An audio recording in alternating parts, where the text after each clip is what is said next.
നമ്മൾ പറഞ്ഞുകൊണ്ടിരുന്നതാണ് mathematical equation എങ്ങനെയാണ് നമ്മൾ ചെയ്യുന്നതെന്നുള്ളതാണ് പറഞ്ഞുകൊണ്ടിരുന്നത്. ടെക്കിനകത്ത് നമ്മൾ കഴിഞ്ഞ ദിവസം എക്സാമ്പിൾ പോലെ കുറച്ച് ഇക്വേഷൻ ഒക്കെ അടിക്കുകയൊക്കെ ചെയ്തായിരുന്നു.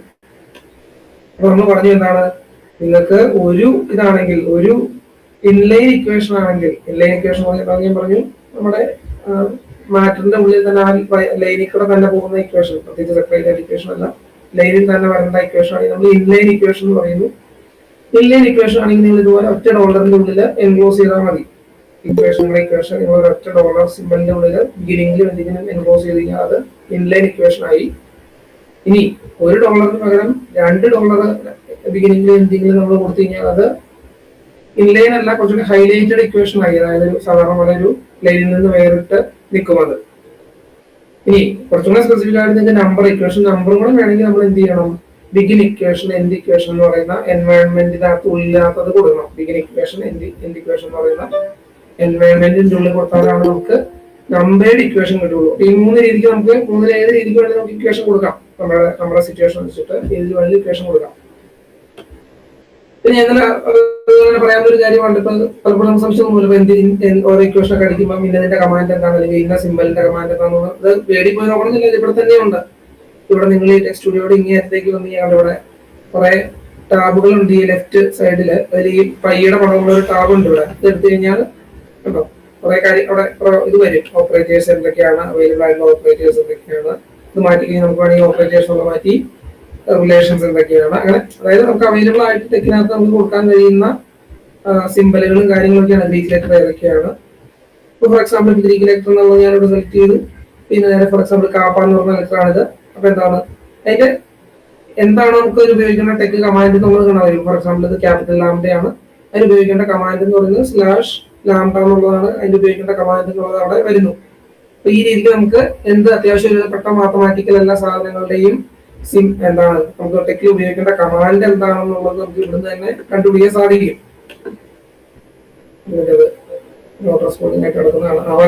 ഓക്കെ, ഫോർ എക്സാമ്പിൾ ഈ സിമ്പിൾ നമുക്ക് കൊടുക്കുന്നു. അപ്പൊ അതിന്റെ കമാൻഡ് വെച്ചാൽ ഇന്നതാണ് അതിന്റെ കമാൻഡ് എന്ന് പറയുന്നത്. ഇപ്പൊ ഇന്റഗ്രൽ ആണെങ്കിൽ ഇന്റഗ്രൽ നമുക്കറിയാം ഇന്റാണ് എന്ന് പറഞ്ഞ പോലെ ഓരോ കാര്യങ്ങൾക്ക് നിങ്ങൾക്ക് കമാൻഡ് ഇവിടെ നോക്കി കണ്ടുപിടിക്കാൻ സാധിക്കും.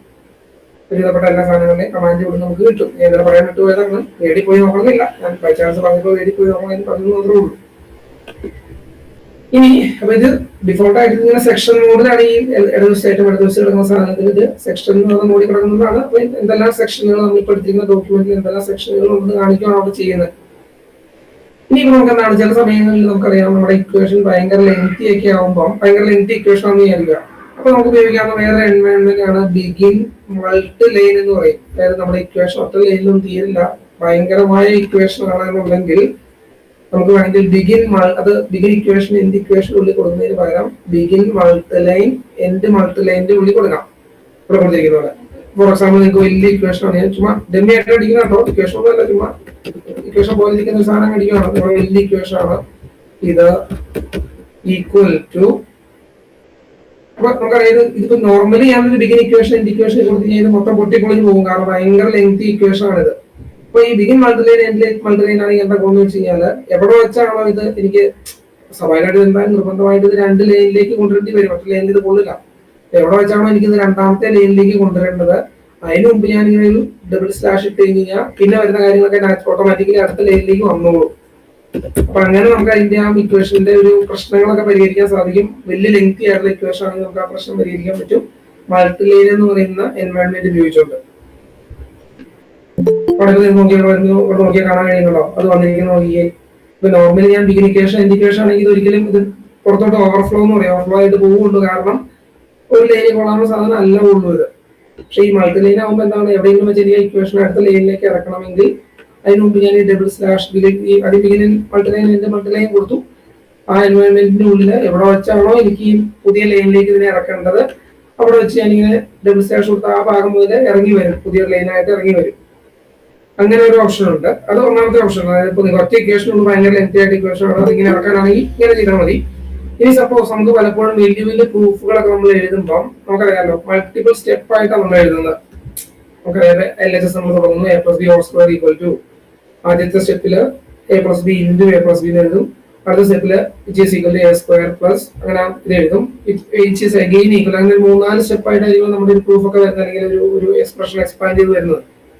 അപ്പൊ അങ്ങനെ മൾട്ടിപ്പിൾ ലൈൻ ആയിട്ട്, അതായത് ഒരു ഇക്വേഷൻ തന്നെ ഇങ്ങനെ ഒറ്റ സ്റ്റെപ്പ് തീരുമല്ല, മൾട്ടിപ്പിൾ ലൈൻ ആയിട്ട് വിച്ച് ഈസ് ഈക്വൽ ടു അങ്ങനെ പറഞ്ഞ് തീരുന്ന സാധനമാണെങ്കിൽ നമുക്ക് ഉപയോഗിക്കാവുന്ന നല്ലൊരു എൻവയോൺമെന്റ് ആണ് ബിഗിൻ അലൈൻ എന്ന് പറയും. ബിഗിൻ അലൈൻ എന്ന് പറയുന്നത് ഇതിനകത്ത് വരുന്ന, അതായത് പറഞ്ഞ AMS മാത്ത് എന്ന് പറയുന്ന പാക്കേജ് നമ്മൾ മുകളിൽ ലോഡ് ചെയ്തിട്ടുണ്ട്.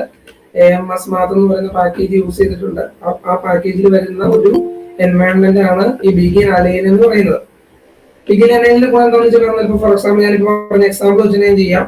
എനിക്ക് A പ്ലസ് ബി ഹോൾ സ്ക്വയറിന്റെ proof, A plus B whole square equal to A square plus 2AB plus B സ്ക്വയറിന്റെ പ്രൂഫ് നമ്മൾ ചെയ്യാൻ ശ്രമിക്കുകയാണെന്ന് വിചാരിക്കാം.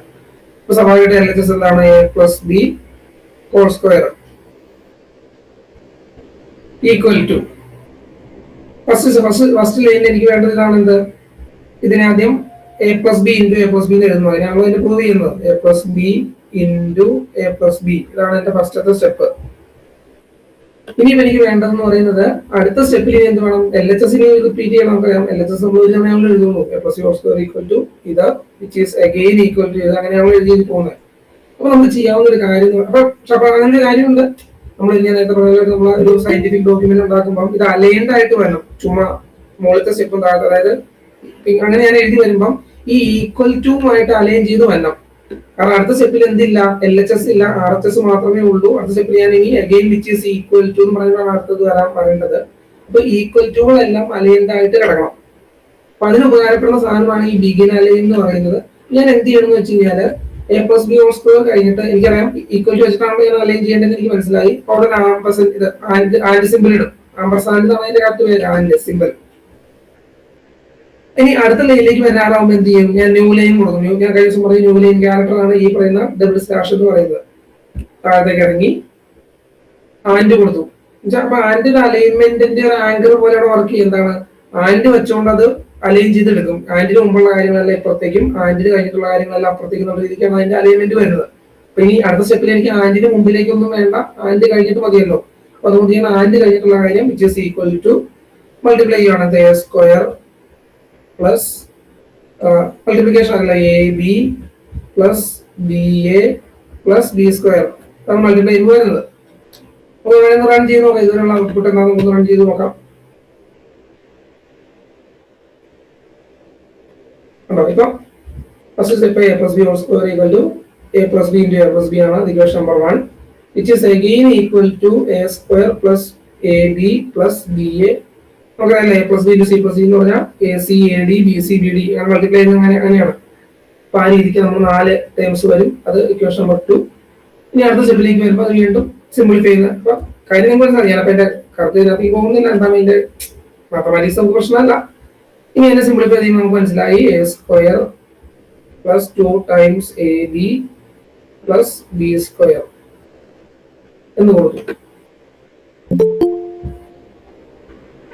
ഇപ്പൊ നിങ്ങൾക്ക് സംശയം തോന്നിപ്പോ ഈ 3 സ്റ്റെപ്പിൽ നമ്പർ വേണ്ട, അതെന്തിന്റെ ആവശ്യമില്ല, അവസാനത്തെ സ്റ്റെപ്പിൽ മാത്രം നമ്പർ പോടെ എന്ന് ചോദിച്ചു കഴിഞ്ഞാൽ എവിടെയെല്ലാം നിങ്ങൾക്ക് നമ്പർ വേണ്ടെങ്കിൽ അതിന് മുമ്പ് ഈ ന്യൂ ലൈൻ കൊടുക്കുന്നതിന് മുമ്പ് നോ നമ്പർ ഒന്ന് കൊടുത്ത് വിടുക.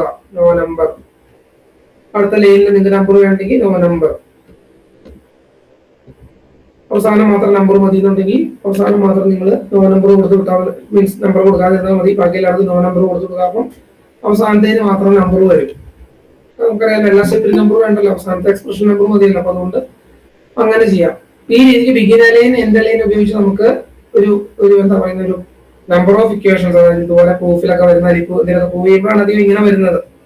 നെക്സ്റ്റ് സ്റ്റെപ്പ് അങ്ങനെ അലൈൻഡ് ആയിട്ട് ഇങ്ങനെ നമ്പർ ഓഫ് സ്റ്റെപ്സ് വരുന്നത് പ്രൂഫ് ഒക്കെ എഴുതുമ്പോഴാണ്. അപ്പൊ അവിടെ നമുക്ക് ഈ പറയുന്ന ബിഗിൻ ലൈൻ ഉപയോഗിക്കുന്നത് ആയിരിക്കും വളരെ നന്നായി നമുക്ക് സിസ്റ്റമാറ്റിക് ആയിട്ട് അത് ചെയ്തെടുക്കാൻ പറ്റും ആ സംഭവം. ഇനി ഞാൻ കഴിഞ്ഞ ദിവസം പറഞ്ഞത് ഇല്ല, ഇപ്പൊ നമുക്ക് പ്രത്യേകിച്ച് മാത്തമാറ്റിക്കൽ സയൻസുകാർക്ക് നമുക്ക് യൂസ് വരുന്ന സാധനമാണ് മെട്രിക്സ്. നമുക്ക് മിക്കവാറും യൂസ് ചെയ്യേണ്ടി വരുമല്ലോ. മെട്രിക്സ് ഒക്കെ യൂസ് ചെയ്യേണ്ടി വരുവാണെങ്കിൽ നമുക്ക് ഉപയോഗിക്കാവുന്നതാണ് begin.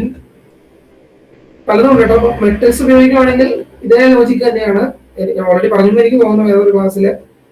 For example 1 and 2 and 3 ഒന്നാമത്തെ റോയിലെ എലമെന്റ്സ് 1 ഉം 2 ഉം 3 ഉം.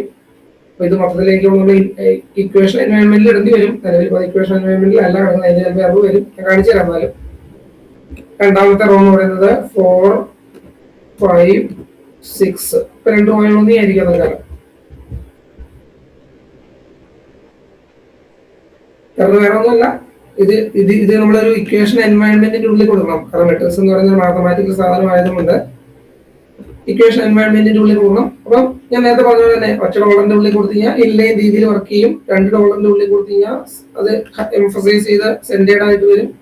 ബിഗിൻ ഇക്വേഷൻ എൻഡ് ഇക്വേഷന്റെ ഉള്ളിൽ കൊടുത്തു കഴിഞ്ഞാൽ അത് എന്താവും, അത് നമ്പേർഡ് ഇക്വേഷൻ ആയി മാറും. അപ്പൊ നമ്മുടെ സിറ്റുവേഷൻ വെച്ച് നമുക്ക് എന്തെങ്കിലും ചെയ്യാം. അതിപ്പം മെട്രിക്സിന്റെ ഏകദേശം ഒരു റഫ് ആയിട്ടുള്ള സ്ട്രക്ചർ ഇവിടെ വന്നു. അപ്പൊ നിങ്ങൾക്ക് മെട്രിക്സ് പോലെ തന്നെ മറ്റേ മെട്രിക്സിന് ഒരു ബ്രാക്കറ്റ് ഉണ്ടല്ലോ, അങ്ങനെ ബ്രാക്കറ്റ് കൊടുക്കണമെന്നുണ്ടെങ്കിൽ നിങ്ങൾക്ക് എന്ത് ചെയ്താൽ മതി, ചുമ്മാ മെട്രിക്സ് ഉള്ളതിന് പകരം ബി മെട്രിക്സ് ആക്കിയാൽ മതി. ചുമ്മാ മെട്രിക്സ് കൊടുത്തതിന് പകരം ബി മെട്രിക്സ് കൊടുത്തു കഴിഞ്ഞാൽ ബ്രാക്കറ്റഡ് മെട്രിക്സ്, അതായത് ബ്രാക്കറ്റും കൂടെ ഉള്ള നമ്മൾ സാധാരണ കാണുന്ന മെട്രിക്സ് വരും. ഞാൻ ഉദാഹരണം പറഞ്ഞുകൊണ്ട് ഈ രീതിക്ക് നമുക്ക് ഒരുപാട് ഓപ്ഷൻസ് ഉണ്ട്. മാത്തമാറ്റിക്സുമായി ബന്ധപ്പെട്ട ഒരുപാട് ഓപ്ഷൻസ് അതിനകത്തുണ്ട്. അത് നമ്മള് എല്ലാം കൂടെ കാണാപ്പാടെ പഠിക്കുന്നതല്ല, നമ്മൾ വൺ ബൈ വൺ ആയിട്ട് നമുക്ക് ഇതെല്ലാം ഞാൻ എന്തെല്ലാം പറഞ്ഞാൽ നിങ്ങൾ പഠിക്കില്ല. നിങ്ങൾക്ക് ഒരു ആവശ്യം, നിങ്ങൾ ഒരു ഇക്വേഷൻ ടൈപ്പ് ചെയ്യേണ്ടി വരുമ്പോഴാണ് നിങ്ങൾ പഠിക്കുള്ളൂ. അങ്ങനെ നമ്മൾ ക്രമേണ പഠിച്ചാണ് ഇത് പെട്ടെന്ന് ഇവിടെ നമുക്ക് ചെയ്യാവുന്ന അവസ്ഥയിലേക്ക് വരുന്നത്. ഇന്റഗ്രേഷൻ ഇതുപോലെ തന്നെ നമ്മൾ സമ്മ് കൊടുത്തതിന് പകരം ഞാൻ കഴിഞ്ഞ ദിവസം ചെയ്ത് എന്തോ ഈ രണ്ടാമത്തെ സാർ പറഞ്ഞില്ലായിരുന്നോ 4 and 5 and 6, അത് കഴിഞ്ഞ് എന്റെ ഡബിൾ ലൈൻ ഇടാഞ്ഞ്? അല്ല, എനിക്ക് എന്റെ മെട്രിക്സിനകത്ത് അതെന്താന്ന് പറയട്ടെ, നമ്മള് അത് ഈ ഡബിൾ ലൈൻ എടുക്കുന്നത് ന്യൂ ലൈൻ തുടങ്ങാനാണ്, അടുത്ത റോ തുടങ്ങാനാണ്. അപ്പൊ എന്തെങ്കിലും ആകെ എനിക്ക് എന്റെ മെട്രിക്സ് ഇപ്പൊ 2 റോയുള്ള മെട്രിക്സ് ആണ് ഞാൻ ഇവിടെ ഉദ്ദേശിച്ചുള്ളൂ. സപ്പോസ് എനിക്ക് ഇനി മൂന്നാമത്തെ ഒരു റോയും കൂടെ വേണമെങ്കിൽ ഞാൻ ന്യൂ ലൈൻ ഇട്ടിട്ട് അടുത്ത ലൈൻ ഇടും. 3 and 6 and 5. 2 ലൈൻ എന്ന് വെച്ചാൽ ന്യൂ ലൈൻ എന്നാണ്, അതായത് നെക്സ്റ്റ് റോയിലേക്ക് പോട്ടെ എന്നുള്ളതാണ്. അപ്പൊ നിങ്ങളുടെ നമ്പർ ഓഫ് റോസ് അനുസരിച്ചിട്ടാണ് എത്ര ഇത് ഇടുന്നത്. ഒന്നാമത്തെ റോ കഴിഞ്ഞു, രണ്ടാമത്തെ റോ കഴിഞ്ഞു, മൂന്നാമത്തെ റോ വേണ്ടി നിങ്ങൾ രണ്ടാമത്തെ റോയ്ക്ക് മുമ്പ് ഇടണം. മൂന്നാമത്തെ റോയോട് കൂടി നിങ്ങളുടെ പരിപാടി തീരുവാണെങ്കിൽ പിന്നെ അതിന്റെ ആവശ്യമില്ല, നിങ്ങൾ എൻഡ് മെട്രിക്സ് കൊടുത്താൽ മതി. മെട്രിക്സ് എൻഡ് ചെയ്യുവാണല്ലോ, പിന്നെ അവിടെ ന്യൂ ലൈനിന്റെ ആവശ്യം വരുന്നില്ല, ന്യൂ ലൈനിലേക്ക് പോകേണ്ട ആവശ്യം വരുന്നില്ല. അതാണ് ഞാൻ മൂന്നാമത്തേൽ ഇടാത്തത്. 1ലും 2ലും ഇട്ട് ഈ എക്സാമ്പിൾ കാര്യം വരുന്നത്. ഇവിടെ 1ലും 2ലും ഇട്ടത് 1ലും 2 കഴിഞ്ഞിട്ട് മൂന്നാമത്തെ റോ വരാനുള്ളതുകൊണ്ടാണ്. ക്ലിയർ ആണല്ലോ? അപ്പൊ ഞാൻ പറഞ്ഞ കഴിഞ്ഞ ദിവസം പറഞ്ഞ പോലെ ഇവിടെ നമ്മൾ കഴിഞ്ഞ ദിവസം സമ്മ് എഴുതുന്നുണ്ട്, sum from 1 to infinity. Just ഈ സമ്മ് എന്നുള്ളത് നമ്മള് എന്താക്കിയാൽ മതി, ഇൻഡ് ആക്കിയാൽ അത് ഇന്റഗ്രൽ ആയി മാറി. /INT എന്നുള്ളതാണ് ഇന്റഗ്രലിന്റെ സാധനം. ഇൻഡ് I from 1 to infinity നമ്മൾ ഒരു സാധനം ഇന്റഗ്രേറ്റ് ചെയ്യാമെന്ന് വിചാരിക്കാം. Integral I from 1 to infinity. ഇപ്പൊ ഇന്റഗ്രൽ ആകുമ്പോൾ നമുക്കറിയാം ഒരു dx കൂടെ നമ്മൾ ഇടും. dx അവസാനം വേണമെങ്കിൽ ഒരു dx കൂടെ ഇട്ട് വെച്ചേക്കുക. ഇന്റഗ്രൽ അങ്ങനെ കിട്ടും.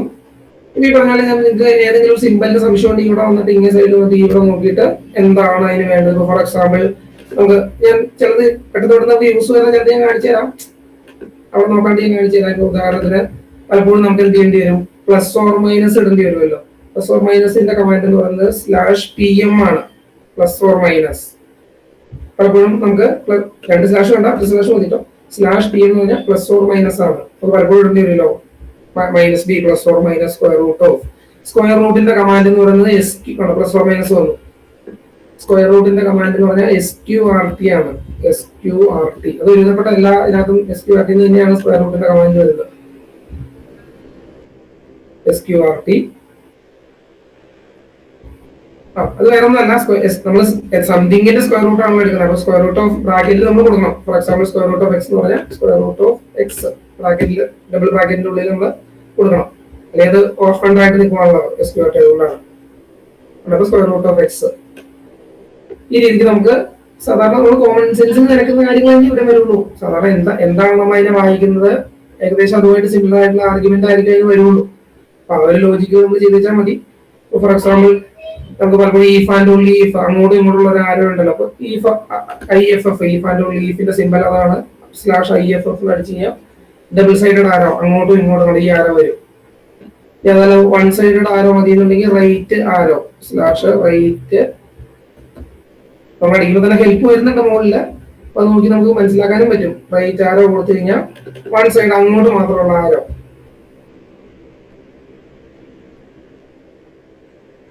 കേട്ടോ, അങ്ങോട്ട് മാത്രമുള്ള ആരോ. അപ്പൊ ഇങ്ങനെ ഈ രീതിക്ക് സൂട്ടബിൾ ആയിട്ട് നമുക്ക് എന്ത് വേണമെങ്കിലും എന്തിനെ വേണമെങ്കിലും നമുക്ക് ഏത് മാത്തമാറ്റിക്കൽ സാധനത്തിന് വേണമെങ്കിലും നമുക്ക് ഇതിനകത്തേക്ക് ഇംപ്ലിമെന്റ് ചെയ്യാം. പ്രോഡക്റ്റ് ആണെങ്കിൽ ഇപ്പൊ നമ്മൾ സമ്മടിച്ചു, അതുപോലെ തന്നെ പ്രോഡക്റ്റ് PROD പ്രോഡക്റ്റ് അടിച്ചു കഴിഞ്ഞാൽ മറ്റേ പൈ പ്രോഡക്റ്റിന്റെ സിമ്പിൾ വരും, പ്രോഡക്റ്റ് 1 ആ സംഭവം ഉണ്ടല്ലോ അത് വരും. ഈ രീതിക്ക് നമുക്ക് എന്ത് സാധനം വേണമെങ്കിൽ ഇതിനകത്ത് ഇംപ്ലിമെന്റ് ചെയ്തെടുക്കാൻ പറ്റും. എല്ലാവരും എന്ത് മാത്തമാറ്റിക്കൽ ക്വാണ്ടിറ്റീസ് വേണമെങ്കിൽ നമുക്ക് ഇവിടെ കൊണ്ടുവന്ന് ചെയ്തെടുക്കാൻ പറ്റും. നമ്മൾ അതൊരു എന്തെല്ലാം ചെയ്യുന്ന വെച്ചാൽ ഞാൻ നിങ്ങൾ പറഞ്ഞു നിങ്ങൾ എക്സ്പ്ലോർ ചെയ്യാന്ന് മാത്രമേ എനിക്ക് പറയാൻ പറ്റുള്ളൂ. കാരണം ഇഷ്ടംപോലെ സിമ്പിൾസും ഇഷ്ടംപോലെ എക്സ്പ്രഷൻ കാര്യങ്ങളും ഇതിനകത്ത് വരും. അപ്പൊ നിങ്ങളത് ട്രയൽ ആൻഡ് എറർ പോലെ തന്നെ ചെയ്ത് നോക്കുകയും അപ്പൊ ചെയ്ത് നോക്കുമ്പോൾ എറർ വരും, താഴെ എറർ വരും. ചിലതൊക്കെ നിങ്ങൾക്ക് കറക്റ്റ് ചെയ്യാൻ പറ്റും, കറക്റ്റ് ചെയ്യാൻ പറ്റാത്തത് നിങ്ങൾ ChatGPT ചോദിക്കും.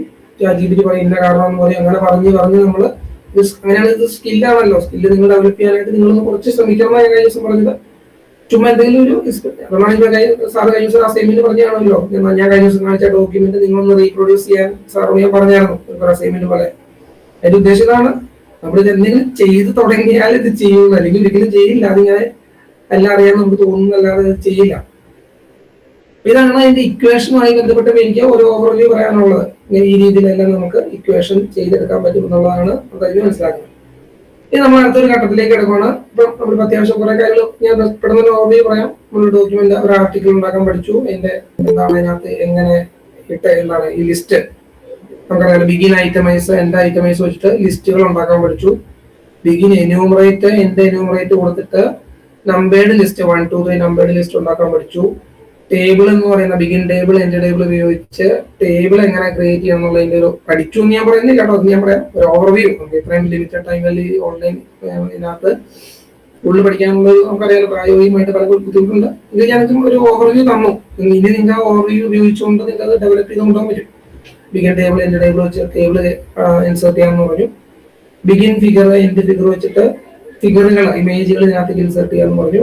ലാസ്റ്റ് ഇപ്പൊ നമ്മൾ പറഞ്ഞു തന്നത് ബിഗിൻ ഇക്വേഷൻ അല്ലെങ്കിൽ ഏതെങ്കിലും ഒരു ഡോളർ ഇട്ടിട്ടോ അല്ലെങ്കിൽ ബിഗിൻ ഇക്വേഷൻ ഉപയോഗിച്ചോ ഇക്വേഷനുകൾ നമുക്ക് ഇതിനകത്തോട്ട് ഇത് ചെയ്യാന്ന് പറഞ്ഞു. ഇതിനെല്ലാം നമുക്ക് സൈറ്റ് ചെയ്യാന്നുള്ളതാണ് ഇതിന്റെ ഏറ്റവും വലിയ ഗുണം. അതായത് നമ്മൾ സാരി ഇൻസേർട്ട് ചെയ്യൽ മാത്രമല്ല, ഇവിടെ നമ്മൾ കൊടുത്തിരിക്കുന്ന പോലെ ലേബൽ ചെയ്തിട്ട് ക്രോസ് റെഫറൻസിങ് മറ്റൊരു പേജിൽ നമുക്ക് ഈ സാധനം ഇത്രാമത്തെ പേജിലെ ഇന്ന സെക്ഷൻ അനുസരിച്ചിട്ട് അല്ലെങ്കിൽ ഇത്രാമത്തെ പേജിൽ ഇന്ന ഇക്വേഷൻ അനുസരിച്ചിട്ട് അല്ലെങ്കിൽ ഇത്രാം നമ്പർ ടേബിൾ അനുസരിച്ചിട്ട് പറയുന്നത് നമുക്ക് ക്രോസ് റെഫറൻസിങ് പറ്റുന്നു എന്നുള്ളതാണ് ഏറ്റവും വലിയ കാര്യം. അപ്പൊ അതാണ് നമുക്ക് ഇത്രയും ദിവസം നമ്മൾ പറഞ്ഞുകൊണ്ടിരുന്നത്. ഇനി അങ്ങനെ വന്നു ചെയ്തു, നമ്മൾ മാറ്ററൊക്കെ അടിച്ചു ഇങ്ങനെ അടിച്ചടിച്ചു. അവസാനം ഞാൻ പറഞ്ഞു, തുടക്കത്തിലേ ഞാൻ പറഞ്ഞു ഏറ്റവും പ്രധാനപ്പെട്ട കാര്യമാണ് ഇതിന്റെ റെഫറൻസിങ്. അതായത് നമ്മളൊരു എന്ത് മാറ്റർ എഴുതിയാലും ഇപ്പൊ ഇന്ത്യയിലും നമ്മൾ ചിലതൊന്നും ശ്രദ്ധിക്കാനും പറയുന്നുണ്ടാവില്ലായിരിക്കും. പക്ഷെ നമ്മൾ വിദേശ രാജ്യങ്ങളിലേക്കൊക്കെ പോയി കഴിഞ്ഞാൽ പ്ലേജറിസം എന്ന് പറഞ്ഞാൽ ഭയങ്കര സീരിയസ് ആയിട്ടുള്ള ഒരു പ്രശ്നമാണ്. നമ്മൾ ഒരു ലൈൻ പോലും മറ്റൊരാളുടെ ഒരു ഇന്റലക്ച്വൽ സാധനം മറ്റൊരാളുടെ ഒരു അയാൾ മീൻസ് അയാൾ എഴുതിയിരിക്കുന്ന കാര്യത്തിൽ നിന്നും അയാളുടെ ഇതില്ലാതെ കോപ്പി അടിക്കരുതെന്നുള്ളതാണ് അതിന്റെ കൺസെപ്റ്റ്. അപ്പൊ പ്ലേജറിസം ഒഴിവാക്കാനായിട്ട് നമ്മൾ ചെയ്യേണ്ടി വരുന്നത് എന്താണ്? ഫോർ എക്സാമ്പിൾ ഞാൻ ഇങ്ങനെ ഒരു സെന്റൻസ് എഴുതിയപ്പോ ഞാനിപ്പോ നിങ്ങൾക്ക് പറയാം ഈ പൈതഗോറസ് തിയറം എന്നൊക്കെ ഞാൻ പറയുന്നത് നിങ്ങൾക്ക് മനസ്സിലാവുന്ന എളുപ്പത്തിൽ അറിയുന്നുള്ളൂ. പൈതഗോറസ് തിയറം ഒക്കെ ഓൾറെഡി വെൽ എസ്റ്റാബ്ലിഷ്ഡ് ആണ്. അതിനകത്ത് അതിൽ നിങ്ങൾ പ്രത്യേകിച്ച് റെഫർ ചെയ്തതിന് കാര്യം പ്ലേജറിസം ആയിട്ട് പറയുന്നില്ല. പ്ലേജറിസം ആയിട്ട് പറയുന്നത് വെച്ചാൽ റീസെന്റ് ആയിട്ടുള്ള ഒരു വർക്ക് നമ്മൾ വേറെ ആൾ ചെയ്തെടുത്തു, അതിനെ കുറിച്ച് പറയുന്നില്ല, നമ്മൾ കോപ്പി അടിച്ചു വെച്ചു, അതാണ് പ്ലേജറിസം. പൈതഗോറസ് തിയറം ഒക്കെ ഓൾറെഡി അറിയാം, പേര് പറയുമ്പോൾ തന്നെ അറിയാം. അതിന് പിന്നെ അതിനകത്ത് റെഫറൻസിന്റെ ഒന്നും ആവശ്യമില്ല. എങ്കിലും ഞാൻ നിങ്ങൾക്ക് വെറുതെ മനസ്സിലാൻ വേണ്ടി പറയുന്നുള്ളൂ, സിംപ്ലിസിറ്റിക്ക്. അപ്പൊ എന്താണ് നമ്മൾ പറയും എന്താണ് ഇൻ അവർ സ്റ്റഡി, ഞാൻ ഇങ്ങനെ മാറ്റർ എഴുതി വരും. എന്താണ് in our study we are going to use the Pythagoras theorem എന്ന് പറഞ്ഞ് ഇപ്പൊ ഞാൻ പൈതഗോറസ് തിയറം ഞാൻ പറഞ്ഞു അതിന് വിചാരിക്കുന്നത് ഡെമ്മിയായിട്ട് ഞാൻ പറയുന്നു എന്നുള്ളതേ ഉള്ളൂ. പൈതഗോറസ് തിയറത്തിന് ഇത് വേണ്ട ആവശ്യമൊന്നുമില്ല, റെഫറൻസ് കൊടുക്കേണ്ട ആവശ്യമില്ല, അത്രയും വെൽ എസ്റ്റാബ്ലിഷ് ആയിട്ടുള്ള സാധനമാണ്. ഞാൻ പറഞ്ഞത് നിങ്ങൾക്ക് മനസ്സിലാൻ വേണ്ടി ഉദാഹരണം പറയുന്നതേ ഉള്ളൂ. Pythagoras theorem. അപ്പൊ എന്ത് ചെയ്യണം, നമുക്ക് അതിനൊരു റെഫറൻസ് കൊടുക്കണം. അതായത് ഇപ്പൊ പൈതഗോറസ് തിയറം അല്ല, നിങ്ങൾ ഇതുപോലെ വേറൊരു കാര്യം പറയുമ്പോൾ നമുക്ക് അതിന് റെഫറൻസ് കൊടുക്കണം.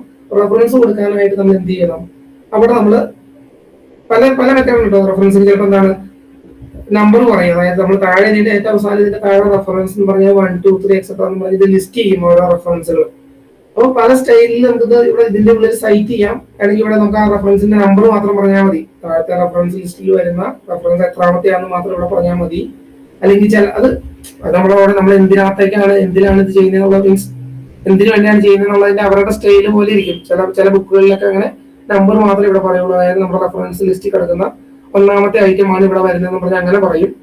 ചിലർക്ക് അങ്ങനെ പോരാ, ഓതറിന്റെ പേരും ഇയറും. ഫോർ എക്സാമ്പിൾ നമ്മൾ ഈ പൈതഗോറസ് റെഫർ ചെയ്തിരിക്കുന്നത് നമ്മുടെ സ്റ്റാറ്റിസ്റ്റിക്സുകാരുടെ ടെക്സ്റ്റ് ബുക്ക് ഉണ്ടല്ലോ, ഗുപ്ത ആൻഡ് കപൂർ. അപ്പം നമ്മൾ പറയും ഗുപ്ത ആൻഡ് കപൂർ, ഇയറും പറയും 2020. ചുമ്മാ ഇങ്ങനെയാണ് സൈറ്റ് ചെയ്യേണ്ടത്. ഈ രീതിക്ക് നമ്മൾ സൈറ്റ് ചെയ്ത് വരണം. അതായത് നമ്മൾ പറയുന്ന കാര്യങ്ങളും വലിയതുമായിട്ട് ബന്ധപ്പെട്ട കാര്യങ്ങളൊക്കെ റെഫറൻസിങ് വേണ്ടി വരും. ഇത് മാനുവലി ചെയ്യുക എന്ന് പറഞ്ഞാൽ ഭയങ്കര ഡിഫിക്കൽട്ട് ആണ്. മാത്രമല്ല ഒരിക്കലും ഇത് ക്രോസ് ആവില്ല. ക്രോസ് ചെക്ക് ചെയ്യുമ്പോൾ എന്ത് പറ്റുന്ന വെച്ച് കഴിഞ്ഞാൽ ഇവിടെ നമ്മൾ റെഫർ ചെയ്ത പല കാര്യങ്ങളും താഴെ ലിസ്റ്റിൽ കാണില്ല. താഴെ ലിസ്റ്റിൽ കിടക്കുന്ന പല കാര്യങ്ങളും നമ്മൾ ഒരിടത്ത് യൂസ് ചെയ്തിട്ടുണ്ടാവില്ല. അങ്ങനെയൊക്കെ മൊത്തം മാറി മറിഞ്ഞ് കിടക്കും. ഇത് ഒഴിവാക്കാനുള്ള പരിപാടിയാണ് ഞാൻ ഇപ്പോൾ നേരത്തെ പറഞ്ഞ റെഫറൻസിങ് എന്ന് പറയുന്ന കൺസെപ്റ്റ്. അപ്പൊ സിസ്റ്റമാറ്റിക് ആയിട്ട് എങ്ങനെ ചെയ്യാമെന്ന് ചോദിച്ചു കഴിഞ്ഞാൽ, ഇപ്പൊ ഒരു സിസ്റ്റമാറ്റിക് അപ്രോച്ച് ചെയ്യുന്നത് നമുക്ക് എപ്പോഴും എടുക്കാം. നമ്മൾ ആദ്യം ചെയ്യേണ്ടത്, ഇപ്പൊ നമുക്കറിയാം, എനിക്ക് മനസ്സിലായി പൈതഗോറസ് തിയറത്തിന് ഞാൻ റെഫർ ചെയ്തിരിക്കുന്നത് ഗുപ്ത ആൻഡ് കപൂർ എന്ന് പറയുന്ന ബുക്കാന്ന് ആയിരിക്കാം. ഞാൻ ഏറ്റവും എല്ലാ സിമ്പിൾ കേസ് ഞാൻ പറയുന്നുള്ളൂ. നിങ്ങൾ എന്ത് വാട്ടോ നിങ്ങൾ എന്താണ് റെഫർ ചെയ്തത് അത് എടുക്കുക. സിംപ്ലിസിറ്റിക്ക് അത് പറഞ്ഞു മാത്രമല്ല, ഗുപ്ത ആൻഡ് കപൂർ എന്ന് പറയുന്ന ബുക്ക് എടുക്കുക ആയിരുന്നു ആയിരിക്കാം. അപ്പൊ നമ്മൾ എപ്പോഴും ചെയ്യേണ്ടത് ഗൂഗിൾ സ്കോളറിൽ പോവുക. അതായത് ഗൂഗിൾ സ്കോളർ എന്ന് നിങ്ങൾ സെർച്ച് ചെയ്യുക. ഗൂഗിൾ സ്കോളർ എന്ന് സെർച്ച് ചെയ്യുമ്പോൾ ആദ്യം തന്നെ വരുന്നത് ഗൂഗിൾ സ്കോളർ എന്ന് പറയുന്ന സൈറ്റ് വരും. ആ സൈറ്റിൽ പോവുക. സൈറ്റിൽ പോയിട്ട് അപ്പൊ നിങ്ങൾക്ക് ടെക്സ്റ്റിന്റെ പേര് അറിയാലോ, നിങ്ങൾ ഉദ്ദേശിക്കുന്ന ടെക്സ്റ്റിന്റെ പേര് അറിയാം. അപ്പൊ ഞാൻ നോക്കുന്നത് ഫണ്ടമെന്റൽസ് ഓഫ് സ്റ്റാറ്റിസ്റ്റിക്സ്. കറക്റ്റ് പേരതല്ല എങ്കിലും ഗൂഗിൾ ആയതുകൊണ്ട് കണ്ടുപിടിച്ച് തരും. സെർച്ച് ചെയ്താൽ അത് കണ്ടുപിടിച്ച് തരും, നമുക്ക് അറിയാമല്ലോ. അപ്പൊ ഏകദേശം ബുക്കിന്റെ പേരൊക്കെ അടിച്ചു കഴിഞ്ഞാൽ ഗൂഗിൾ അത് കണ്ടുപിടിച്ച് തരും. ഞാനിവിടെ ഉദ്ദേശിക്കുന്ന ബുക്ക് ഇതാണ്, ഫണ്ടമെന്റൽസ് ഓഫ് മാത്തമാറ്റിക്കൽ സ്റ്റാറ്റിസ്റ്റിക്സ് എന്ന് പറയുന്ന ബുക്കാണ് എനിക്ക് അവിടെ സൈറ്റ് ചെയ്യേണ്ടത്. അതായത് ആ ബുക്കിലാണ് ഞാൻ ഈ പറയുന്ന കാര്യം ഉള്ളത്, അല്ലെങ്കിൽ അതിൽ നിന്നാണ് ഞാൻ ഇത് മെൻഷൻ ചെയ്യുന്നത്, ഈ തിയറം. അപ്പൊ ഞാൻ എന്ത് ചെയ്യുന്നു, ഈ ബുക്കാന്ന് മനസ്സിലായി. അപ്പൊ അതിന്റെ താഴെ കണ്ടോ സൈറ്റ് എന്ന് പറയുന്ന സാധനം വരുന്നുണ്ട്. ഇത് ചുമ്മാ ഗൂഗിളിൽ സെർച്ച് ചെയ്ത് പറഞ്ഞോളന്നില്ല. ആദ്യം നമ്മൾ ഗൂഗിളിൽ തന്നെ പോയിട്ട് ഗൂഗിൾ സ്കോളർ എന്ന് അടിക്കണം. ആ ഗൂഗിൾ സ്കോളർ കയറണം. സ്കോളർ കയറുമ്പോൾ ഗൂഗിളിനകത്ത് അതായത് നമ്മൾ ഗൂഗിളിൽ ഒരു കാര്യം സെർച്ച് ചെയ്യുമ്പം ഈ രീതിയിലല്ല. അതായത് അപ്പൊ അത് ഇങ്ങനെ എന്താ പറയാ, അക്കാഡമിക് ഫോക്കസ്ഡ് ആയിട്ടല്ല റിസൾട്ട് വരുന്നത്. നമ്മളിപ്പോ ചുമ്മാ ഞാൻ കാണിച്ചു തരാം. ചുമ്മാ ഗൂഗിളിൽ സെർച്ച് ചെയ്ത് കഴിഞ്ഞാൽ ചിലപ്പം ചിലതിനൊക്കെ വരും കേട്ടോ, ഇല്ലാന്ന് ഞാൻ പറയുന്നില്ല.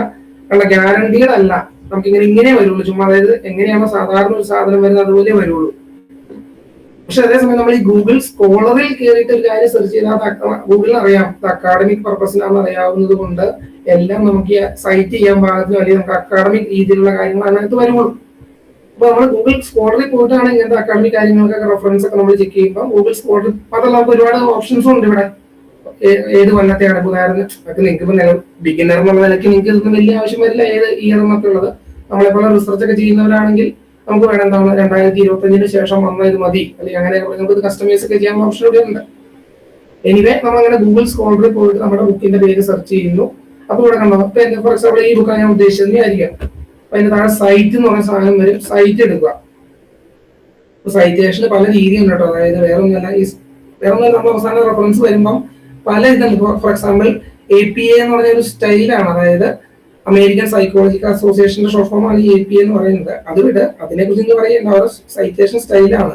ഉദാഹരണം APAയിൽ കണ്ടോ, രണ്ട് ഓതറിന്റെ, ഫസ്റ്റ് ഓതറിന്റെ സെക്കൻഡ് ഓതറിന്റെയും പേര്, ബുക്കിന്റെ ഇയർ, ടെക്സ്റ്റ് ബുക്കിന്റെ പേര് ഇങ്ങനെ ഒരു സ്ലാൻഡിങ് ആയിട്ട് ഇറ്റാലിക്സിൽ കിടക്കുന്നു, പബ്ലിഷറുടെ പേര്. അതേസമയം ഇപ്പൊ ചിക്കാഗോ എന്ന് പറയുന്ന ഇതാണെങ്കിൽ കുറച്ച് വ്യത്യാസമുണ്ട്. ഈ ആൻഡ് സിമ്പിൾ അല്ല, ആൻഡ് എന്ന് എഴുതിയിരിക്കുന്നു.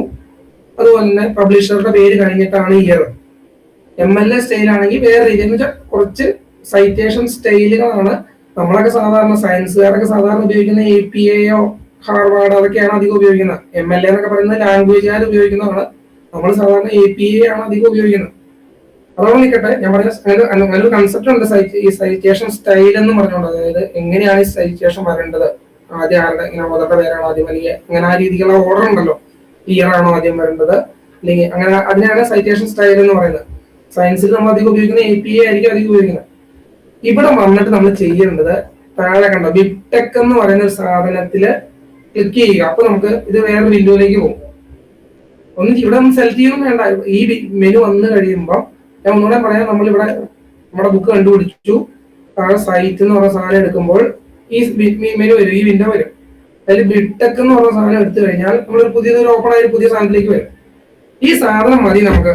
ടെക്കിനകത്ത് ഒരു സാധനം സൈറ്റ് ചെയ്യാനായിട്ട് ഈ സാധനമാണ് വേണ്ടത്. കണ്ടോ, അതൊരു ഫോർമാറ്റ് ആണ്. അതായത് അറ്റ് ബുക്ക് ഒരു ബുക്കിലാണ്, ബുക്കിന്റെ ടൈറ്റിൽ ഇന്നതാണ്, ഓതർ ഇന്നതാണ്, ഇയർ ഇന്നതാണ്. ഇതാണ് എന്താണ് ബിബ്ടെക് എന്ന് പറയും, BIBT, അതായത് ടെക്കിന്റെ ബിബ്ലിയോഗ്രഫി എന്നാണ് റെഫറൻസിന്റെ പേര്, ബിബ്ലിയോഗ്രഫി എന്ന് പറയും. ടെക്കിന്റെ ശരിക്കും ബിബ്ലിയോഗ്രഫിക്ക് വേണ്ട ഡേറ്റയുടെ ഫോർമാറ്റ് ഇങ്ങനെയാണ്. അതായത് ഒരു മീൻസ് ഒരു റെഫറൻസ് ആയിട്ട് നമ്മൾ ടെക്കിലേക്ക് കൊടുക്കണമെങ്കിൽ അത് ഈ ഫോർമാറ്റിലാണ് കൊടുക്കേണ്ടത്. അതുകൊണ്ട് ഞാൻ പറഞ്ഞ ഗൂഗിൾ സ്കോളറിൽ പോയാൽ നമുക്ക് നേരിട്ട് ഈ സാധനം ഇങ്ങനെ തന്നെ കിട്ടും. അല്ലെങ്കിൽ കുഴപ്പമൊന്നുമില്ല, നിങ്ങൾ ഈ ഫോർമാറ്റിൽ 1 by 1 ആയിട്ട് അടിച്ചെടുത്താലും മതി. ഇപ്പൊ മീൻസ് സ്കോളർ കിട്ടാത്തൊരു സാധനമാണെന്നുണ്ടെങ്കിൽ അറ്റ് ബുക്ക് ഇതുപോലെ ബുക്ക് ആയതുകൊണ്ട് അറ്റ് ബുക്ക് വരും.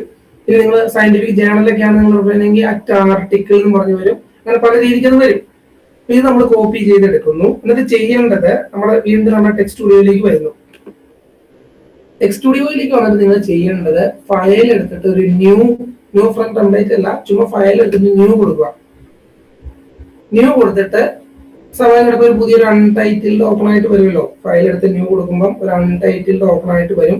അതെടുത്തിട്ട് സേവസ് കൊടുക്കുക. ആദ്യം സേവസ് കൊടുക്കുന്ന എവിടെ കൊടുക്കണം? നമ്മളിപ്പോ റൺ ചെയ്തുകൊണ്ടിരിക്കുന്ന നമ്മുടെ ടെക് ഫയൽ ഉള്ള ഒരു ഫോൾഡർ ഉണ്ടല്ലോ. നമ്മളിപ്പോ ഞാൻ കഴിഞ്ഞ ദിവസം പറഞ്ഞ പോലെ ഇതെല്ലാം ഒരു ഫോൾഡറിൽ തന്നെ കിടക്കുന്നതാണ് ഉത്തമം. കാരണം ഈ പല കാര്യങ്ങളും നമ്മൾ എററൊക്കെ അല്ലെങ്കിൽ പാത്തൊക്കെ മാറ്റി കൊടുക്കേണ്ടി വരും. നമ്മുടെ അറ്റ് എ ടൈം നമുക്ക് ഉപയോഗിക്കേണ്ട എല്ലാ ഫയലും ഒരു ഫോൾഡറിൽ തന്നെ കിടക്കണം. അപ്പൊ ആ കിടക്കുന്ന ഫോൾഡറാണ് ഇത്. അപ്പൊ ആ ഫോൾഡറിൽ നമ്മൾ എന്ത് ചെയ്യണം? ഈ ഇപ്പൊ ഉണ്ടാക്കിയ അൺടൈറ്റിൽ എന്ന് പറഞ്ഞ ഫയല് നിങ്ങൾക്ക് ഇഷ്ടമുള്ള പേര് കൊടുക്കാം കേട്ടോ. പേരിന്റെ കാര്യമൊന്നുമില്ല, ഇഷ്ടമുള്ള പേര് കൊടുക്കാം. ഞാനിപ്പോ റെഫറൻസസ് എന്ന് കൊടുക്കുവാണ്. റെഫറൻസസ് പ്രധാനപ്പെട്ട കാര്യം ഇത്രയാണ്. .bib സാധാരണ നമുക്കറിയാം, കഴിഞ്ഞ ദിവസം നമ്മൾ .tex എന്ന് പറഞ്ഞാൽ നമ്മൾ സേവ് ചെയ്തത്. അതിന് പകരം നമ്മൾ ഇവിടെ റെഫറൻസസ് .bib ബിബ്ലിയോഗ്രഫി എന്നുള്ളതിന്റെയാണ് .bib എന്ന് സേവ് ചെയ്യുക ഈ ഫയൽ.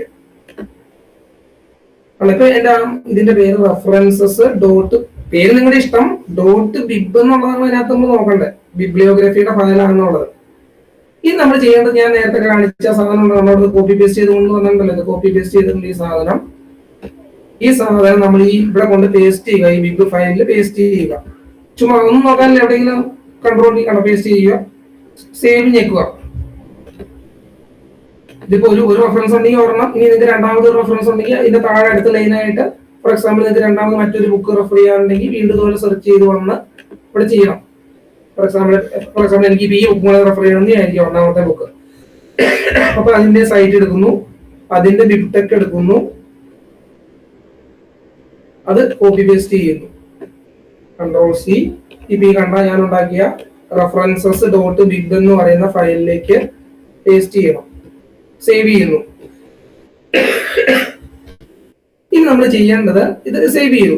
ഇനി നമ്മുടെ മെയിൻ സാധനത്തിലേക്ക് വന്നാൽ നമ്മളിപ്പോ വർക്ക് ചെയ്ത് ഇത് സേവ് ചെയ്തതിനകത്ത് വേറെ ഒന്നുമില്ല. അവിടെ ക്ലോസ് ചെയ്താലും കുഴപ്പമില്ല, സേവ് ചെയ്ത് ഞാൻ ക്ലോസ് ചെയ്യണമെങ്കിൽ ക്ലോസ് ചെയ്യാം, അല്ലെങ്കിൽ ഓപ്പൺ ആയിട്ട് കിടന്നാലും പ്രത്യേകിച്ച് കുഴപ്പമൊന്നുമില്ല. ആ ഫയൽ അവിടെ ഉണ്ട്. ഇനി നമ്മളിപ്പോ വർക്ക് ചെയ്തുകൊണ്ടിരിക്കുന്ന ഡോക്യുമെന്റിലേക്ക് വരുന്നു. അപ്പൊ അവസാനം വന്നിട്ട് നമ്മള് ഓക്കെ, അപ്പൊ ഇതിന് മുമ്പ് ഏറ്റവും അവസാനം ചേർക്കേണ്ട കാര്യമാണ്. അതായത് എൻഡ് ഡോക്യുമെന്റിന് മുമ്പായിട്ട് നമ്മൾ ചെയ്യണം ബിബ്ലിയോഗ്രഫി സ്റ്റൈൽ എന്ന് പറയുന്ന ഒരു കമാൻഡ് ആഡ് ചെയ്യണം. Bibliography style. അപ്പൊ ഞാനിപ്പോ നിലവിൽ പ്രത്യേകിച്ച് പാക്കേജ് ഒന്നും ഉപയോഗിക്കാത്ത എലമെന്ററി സാധനമായിട്ട് ഉപയോഗിക്കുന്നത്. നിങ്ങൾക്ക് ഞാൻ പ്രവൃത്തി തന്നെ പറഞ്ഞല്ലോ, എല്ലാത്തിനും പല പല പാക്കേജുകളുണ്ട്. ഓരോ പാക്കേജ് ആഡ് ചെയ്യുന്നതനുസരിച്ച് നിങ്ങൾക്ക് ഒരുപാട് കസ്റ്റമൈസ് ചെയ്തെടുക്കാം. അതായത് പല രീതിക്ക് ഇത് വരാവുന്ന രീതിയിലൊക്കെ ചെയ്തെടുക്കാം. ഞാനിപ്പോ തൽക്കാലം ബേസിക് ടെക്കിനകത്തുള്ള കാര്യങ്ങളൊക്കെ വെച്ച് പരമാവധി ചെയ്ത് കാണിച്ചു തരുന്നു മാത്രമേ ഉള്ളൂ. അപ്പൊ ഇതിനകത്തുള്ള സ്റ്റൈൽ ഞാൻ എടുക്കുന്നു. പ്ലെയിൻ എന്ന് പറഞ്ഞ സ്റ്റൈൽ എനിക്ക് വലിയ ഇതൊന്നും വേണ്ട, പ്ലെയിൻ ആയിട്ടൊരു സ്റ്റൈൽ മതി. പ്ലെയിൻ ഞാൻ എടുത്തു. ബിബ്ലിയോഗ്രഫി സ്റ്റൈൽ ഏതാണ്? പ്ലെയിൻ സ്റ്റൈലാണ് എനിക്ക് വേണ്ടത്. ഇനി വീണ്ടും ബിബ്ലിയോഗ്രഫി രണ്ടാമത്തേത് കണ്ടോ. ആദ്യം നമുക്ക് ബിബ്ലിയോഗ്രഫി സ്റ്റൈൽ അടിച്ചു. ഇനി ബിബ്ലിയോഗ്രഫി എന്നുള്ളത് ഫയൽ, ഏത് ഫയലിലാണ് നിങ്ങളുടെ ബിബ്ലിയോഗ്രഫി കിടക്കുന്നത്. അപ്പൊ നമ്മളിപ്പോ നേരത്തെ ഞാനൊരു ഫയൽ സേവ് ചെയ്ത കാര്യം പറഞ്ഞല്ലോ, റെഫറൻസസ് എന്ന് പറഞ്ഞുകൊണ്ട് നമ്മളൊരു പേരിട്ടു എന്ന് പറഞ്ഞല്ലോ, റെഫറൻസസ് .bib. അപ്പൊ ആ സാധനം ഇവിടെ നമ്മൾ പേരടിച്ചു കൊടുക്കണം. റെഫറൻസസ്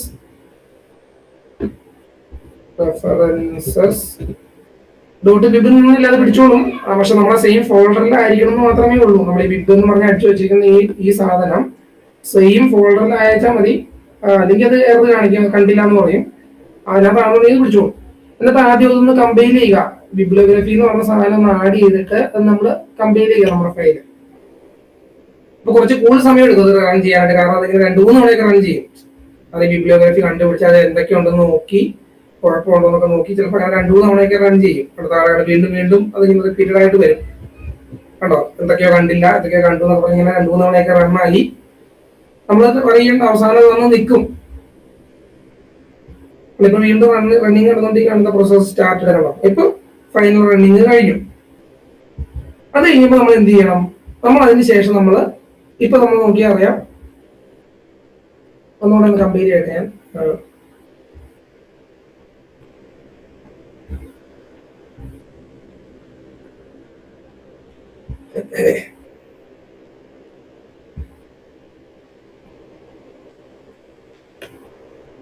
ഓൾറെഡി ഞാൻ സൈറ്റ് ചെയ്ത് വെച്ചേക്കണം, കമ്പയർ ചെയ്യട്ടെ.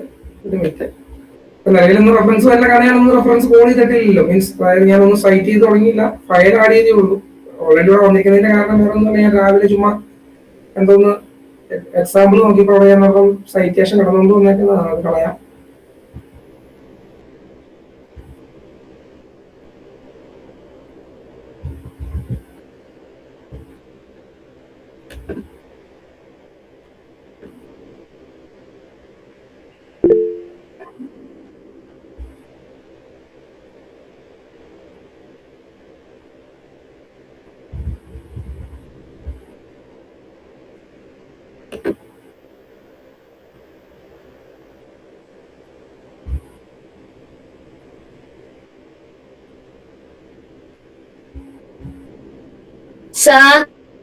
പറഞ്ഞോളൂ സാർ. നമുക്ക് ഡയറക്റ്റ് ആയിട്ട് കോപ്പി പേസ്റ്റ് ചെയ്യാൻ പറ്റത്തില്ല ആ പാർട്ട് തന്നതിനകത്തോട്ട്, സേവ് ചെയ്യാതെ.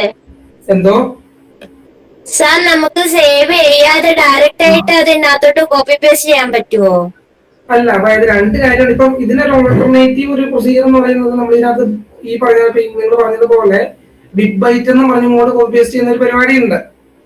പക്ഷെ അവിടുത്തെ ഒരു കുഴപ്പം ഞാൻ പറഞ്ഞു, അത് ഞാനിതെല്ലാം സിസ്റ്റമാറ്റിക് രീതി പറയുന്നതുകൊണ്ടാണ് പറയുന്നത്. അങ്ങനെ ചെയ്തേക്കുന്ന കുഴപ്പം എന്ന് പറയുന്നത്, ആവശ്യമുള്ളതും ആവശ്യമില്ലാത്തതുമായ റെഫറൻസുകളല്ലേ താഴെ വരും.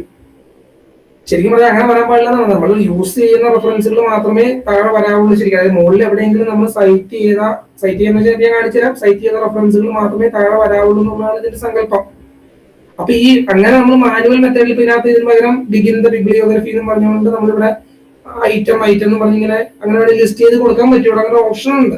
അപ്പൊ അതിന്റെ കുഴപ്പം അത് നമുക്ക് പിന്നെ ക്രോസ് ചെക്ക് ചെയ്യേണ്ടി വരും. കാരണം എന്താണെന്ന് വെച്ച് കഴിഞ്ഞാൽ നമ്മൾ ഫോർ എക്സാമ്പിൾ ഏതെങ്കിലും ഒരു റെഫറൻസ് ആവശ്യമില്ലായിരുന്നു, മുകളിൽ നമ്മൾ റെഫറൻസ് എടുത്ത് കളഞ്ഞു, അല്ലെങ്കിൽ അത് സൈറ്റേഷൻ എടുത്ത് കളഞ്ഞു, പക്ഷെ സ്റ്റിൽ അത് താഴെ എന്ത് കിടക്കും, ഈ ലിസ്റ്റിൽ കിടക്കും. മാത്രമല്ല ഈ അപ്രോച്ചിന്റെ ഒരു ഗുണം എന്ന് വെച്ചാൽ നമുക്കറിയാലോ, നമ്മളിപ്പോ ഒരു ഏതെങ്കിലും പർട്ടിക്കുലർ ഫീൽഡിനകത്ത് സ്റ്റഡി നടത്തുമ്പോൾ നമുക്ക് ഫ്രീക്വന്റ് ആയി നമ്മളിങ്ങനെ കണ്ടമാനം ഇതൊന്നും റെഫർ ചെയ്യാൻ പോകുന്നില്ല. മിക്കവാറും നമ്മുടെ റെഫറൻസ് എല്ലാം എന്താണ്, ഒരു പർട്ടിക്കുലർ സെറ്റ് ഓഫ് ബുക്കുകളിലോ അല്ലെങ്കിൽ ആർട്ടിക്കിളുകളിലോ അതിനെ ബേസ് ചെയ്തിട്ടായിരിക്കും നമ്മുടെ സ്റ്റഡി വരുന്നത്. അപ്പൊ സിസ്റ്റമാറ്റിക് സാധനം എന്ന് പറഞ്ഞാൽ എന്താണ്, നമ്മൾ കിട്ടുന്ന നമുക്ക് ആവശ്യമുള്ള റെഫറൻസുകളെല്ലാം ഈ ഫയൽ, ഈ റെഫറൻസസ് ഡോട്ട് ബിബ് എന്ന് പറയുന്ന ഒരു പേരിട്ട് വെച്ചേക്കുന്ന ഫയലിലേക്ക് നമ്മൾ സിസ്റ്റമാറ്റിക് ആയിട്ട് ആഡ് ചെയ്ത് വെക്കുകയാണെങ്കിൽ അത് നമ്മുടെ ഒരു ഡേറ്റാബേസ് പോലെ വർക്ക് ചെയ്യും. അപ്പൊ നമ്മളിപ്പം ഞാൻ പറയാം, എത്ര നമുക്ക് മനസ്സിലാവുന്ന നമ്മൾ പ്രത്യേകിച്ച് റിസർച്ച് ലെവലിലേക്ക് വന്നു കഴിയുമ്പം നമുക്ക് എന്താണ്, നമ്മൾ മിക്കവാറും നമ്മുടെ വർക്കുകളെല്ലാം പരസ്പരം ബന്ധപ്പെട്ടായിരിക്കും. കഴിഞ്ഞ വരെ നമ്മളൊരു വർക്ക് ചെയ്തു അല്ലെങ്കിൽ ഒരു റിപ്പോർട്ട് ഉണ്ടാക്കി, പിന്നെ അതുമായി ബന്ധപ്പെട്ട കാര്യങ്ങളായിരിക്കും ചിലപ്പോൾ നമ്മൾ അടുത്തേലും ചെയ്യുന്നത്. അപ്പം അന്ന് ഉപയോഗിച്ച റെഫറൻസുകളൊക്കെ നമുക്ക് യൂസ് ചെയ്യാൻ നമുക്ക് നന്നായിട്ട് ആഗ്രഹം വരും. കാരണം അതുമായി ബന്ധപ്പെട്ട സ്റ്റഡി തന്നെയായിരിക്കും ചിലപ്പോൾ ഇത്. അപ്പൊ ഇതൊരു ഡേറ്റാബേസ് പോലെ വർക്ക് ചെയ്യും. നമ്മൾ ഈ റെഫറൻസസ് അതായത് ഒരു ഡോട്ട് ബിബ് ആയിട്ട് നമ്മൾ ഉണ്ടാക്കി വെക്കുവാണെങ്കിൽ. മറ്റു മെത്തേഡുകൾ ഞാൻ പറഞ്ഞില്ല, മാനുവലി അടിച്ച് ലിസ്റ്റ് ചെയ്യാനൊക്കെ പല പ്രൊവിഷനും ഉണ്ട്. പക്ഷെ ഒരിക്കലും ഞാനത് റെക്കമെൻഡ് ചെയ്യില്ല. റെക്കമെൻഡ് എടുക്കുന്നത് പറയുന്നത് എപ്പോഴും ഇതുപോലെ ഫയലായിട്ട് നമ്മൾ ആദ്യം ബിബ് നമുക്ക് ആവശ്യമുള്ള റെഫറൻസുകൾ അത് അപ്ഡേറ്റിംഗ് ചെയ്യാം. നമുക്ക് പുതിയൊരു റെഫറൻസ് വന്നു കഴിയുമ്പോൾ താഴെ വീണ്ടും ഇങ്ങനെ പുതിയ ഇതായിട്ട് അടിച്ചടിച്ച് കയറ്റിയാൽ മതി അതിനകത്തോട്ട്. അതാണ് നമ്മൾ ഇപ്പോഴും റെക്കമെൻഡ് ചെയ്യാവുന്ന റെഫറൻസിങ്, നമുക്ക് എന്താ പറയുക, റെഫറൻസിങ്ങിന് വേണ്ടി നമുക്ക് റെക്കമെൻഡ് ചെയ്യാവുന്ന ഓപ്ഷൻ. ഓക്കെ എന്നിട്ട് ഞാൻ അങ്ങനെ ചെയ്തു. ശരി, അപ്പൊ ഞാൻ ഇതൊക്കെ കൊടുത്തു, അതായത് ബിബ്ലിയോഗ്രഫിയുടെ സ്റ്റൈൽ കൊടുത്തു, ഇതും കൊടുത്തു. ഇനി ഇവിടെ റൺ ചെയ്തുകൊണ്ടിരിക്കുകയാണ്, റണ്ണായിക്കോട്ടെ.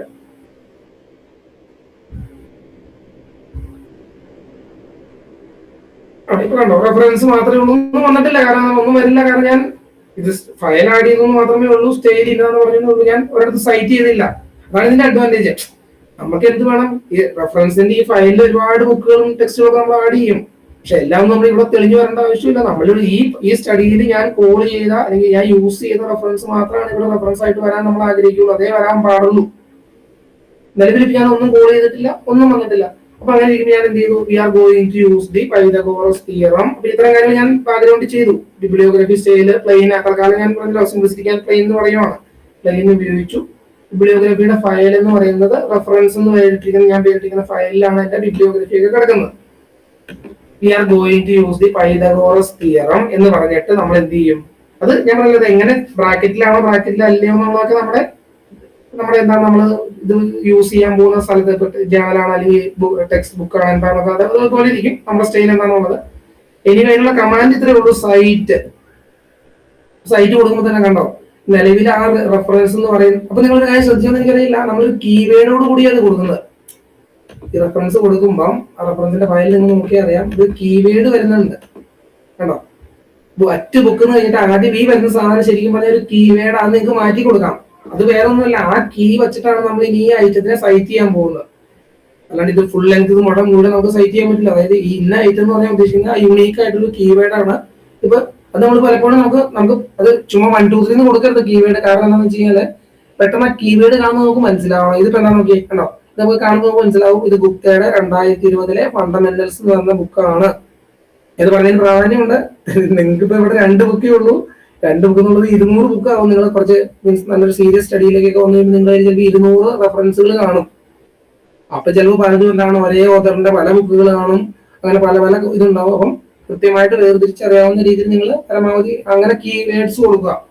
ഇപ്പൊ ഗൂഗിള് പരമാവധി നല്ല രീതിക്ക് തന്നെയാണ് കീവേഡ്സ് വരുന്നത്. കണ്ടത് ഇപ്പൊ കെല്ലിയുടെ ബുക്കാണ്, 1957 ബുക്കാണ്, ഫണ്ടമെന്റൽസ് ആണെന്നൊക്കെ. അപ്പൊ ആ കീവേഡ്സ് ആണ് ഇപ്പൊ അവിടെ അപ്പുറത്ത് വന്നിരിക്കുന്നത്. നമ്മൾ സൈറ്റ് കൊടുത്തു കഴിയുമ്പോൾ വന്നിരിക്കുന്നത് ആ കീവേഡ്സ് ആണ് അവിടെ തെളിഞ്ഞു വന്നത്. ഓപ്ഷൻ ആയിട്ട് നമുക്ക് കൊടുക്കാം. അപ്പൊ നമ്മുടെ അതിനകത്ത് 2 കീവേഡ്സ് കൊടുക്കാൻ 2 ബുക്കേ ഉള്ളൂ. ഉദാഹരണത്തിന് ഇപ്പൊ നിങ്ങൾക്ക് ഇതാണ് സൈറ്റ് ചെയ്യേണ്ടത്, നിങ്ങൾ ഇതെടുക്കും, സൈറ്റ് എന്ന് പറഞ്ഞ് കൊടുക്കും. എന്നിട്ട് കമ്പൈൽ ചെയ്ത് നോക്കുക.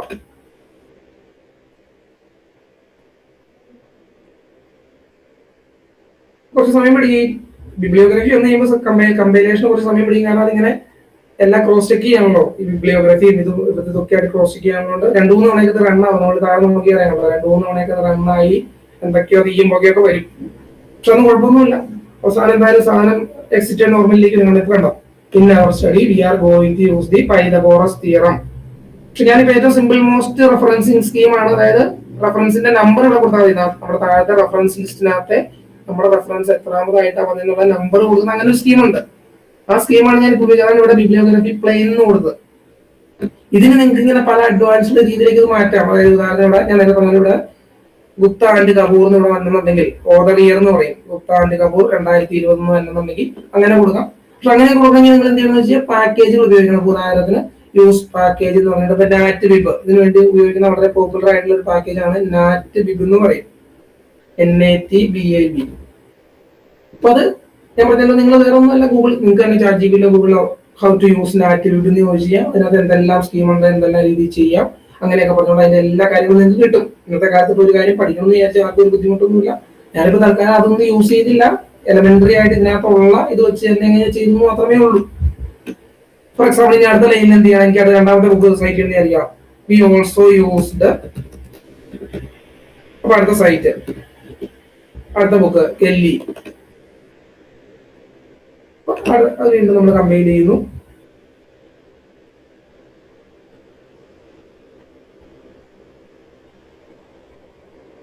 വീണ്ടും കുറച്ച് സമയം പിടിക്കും.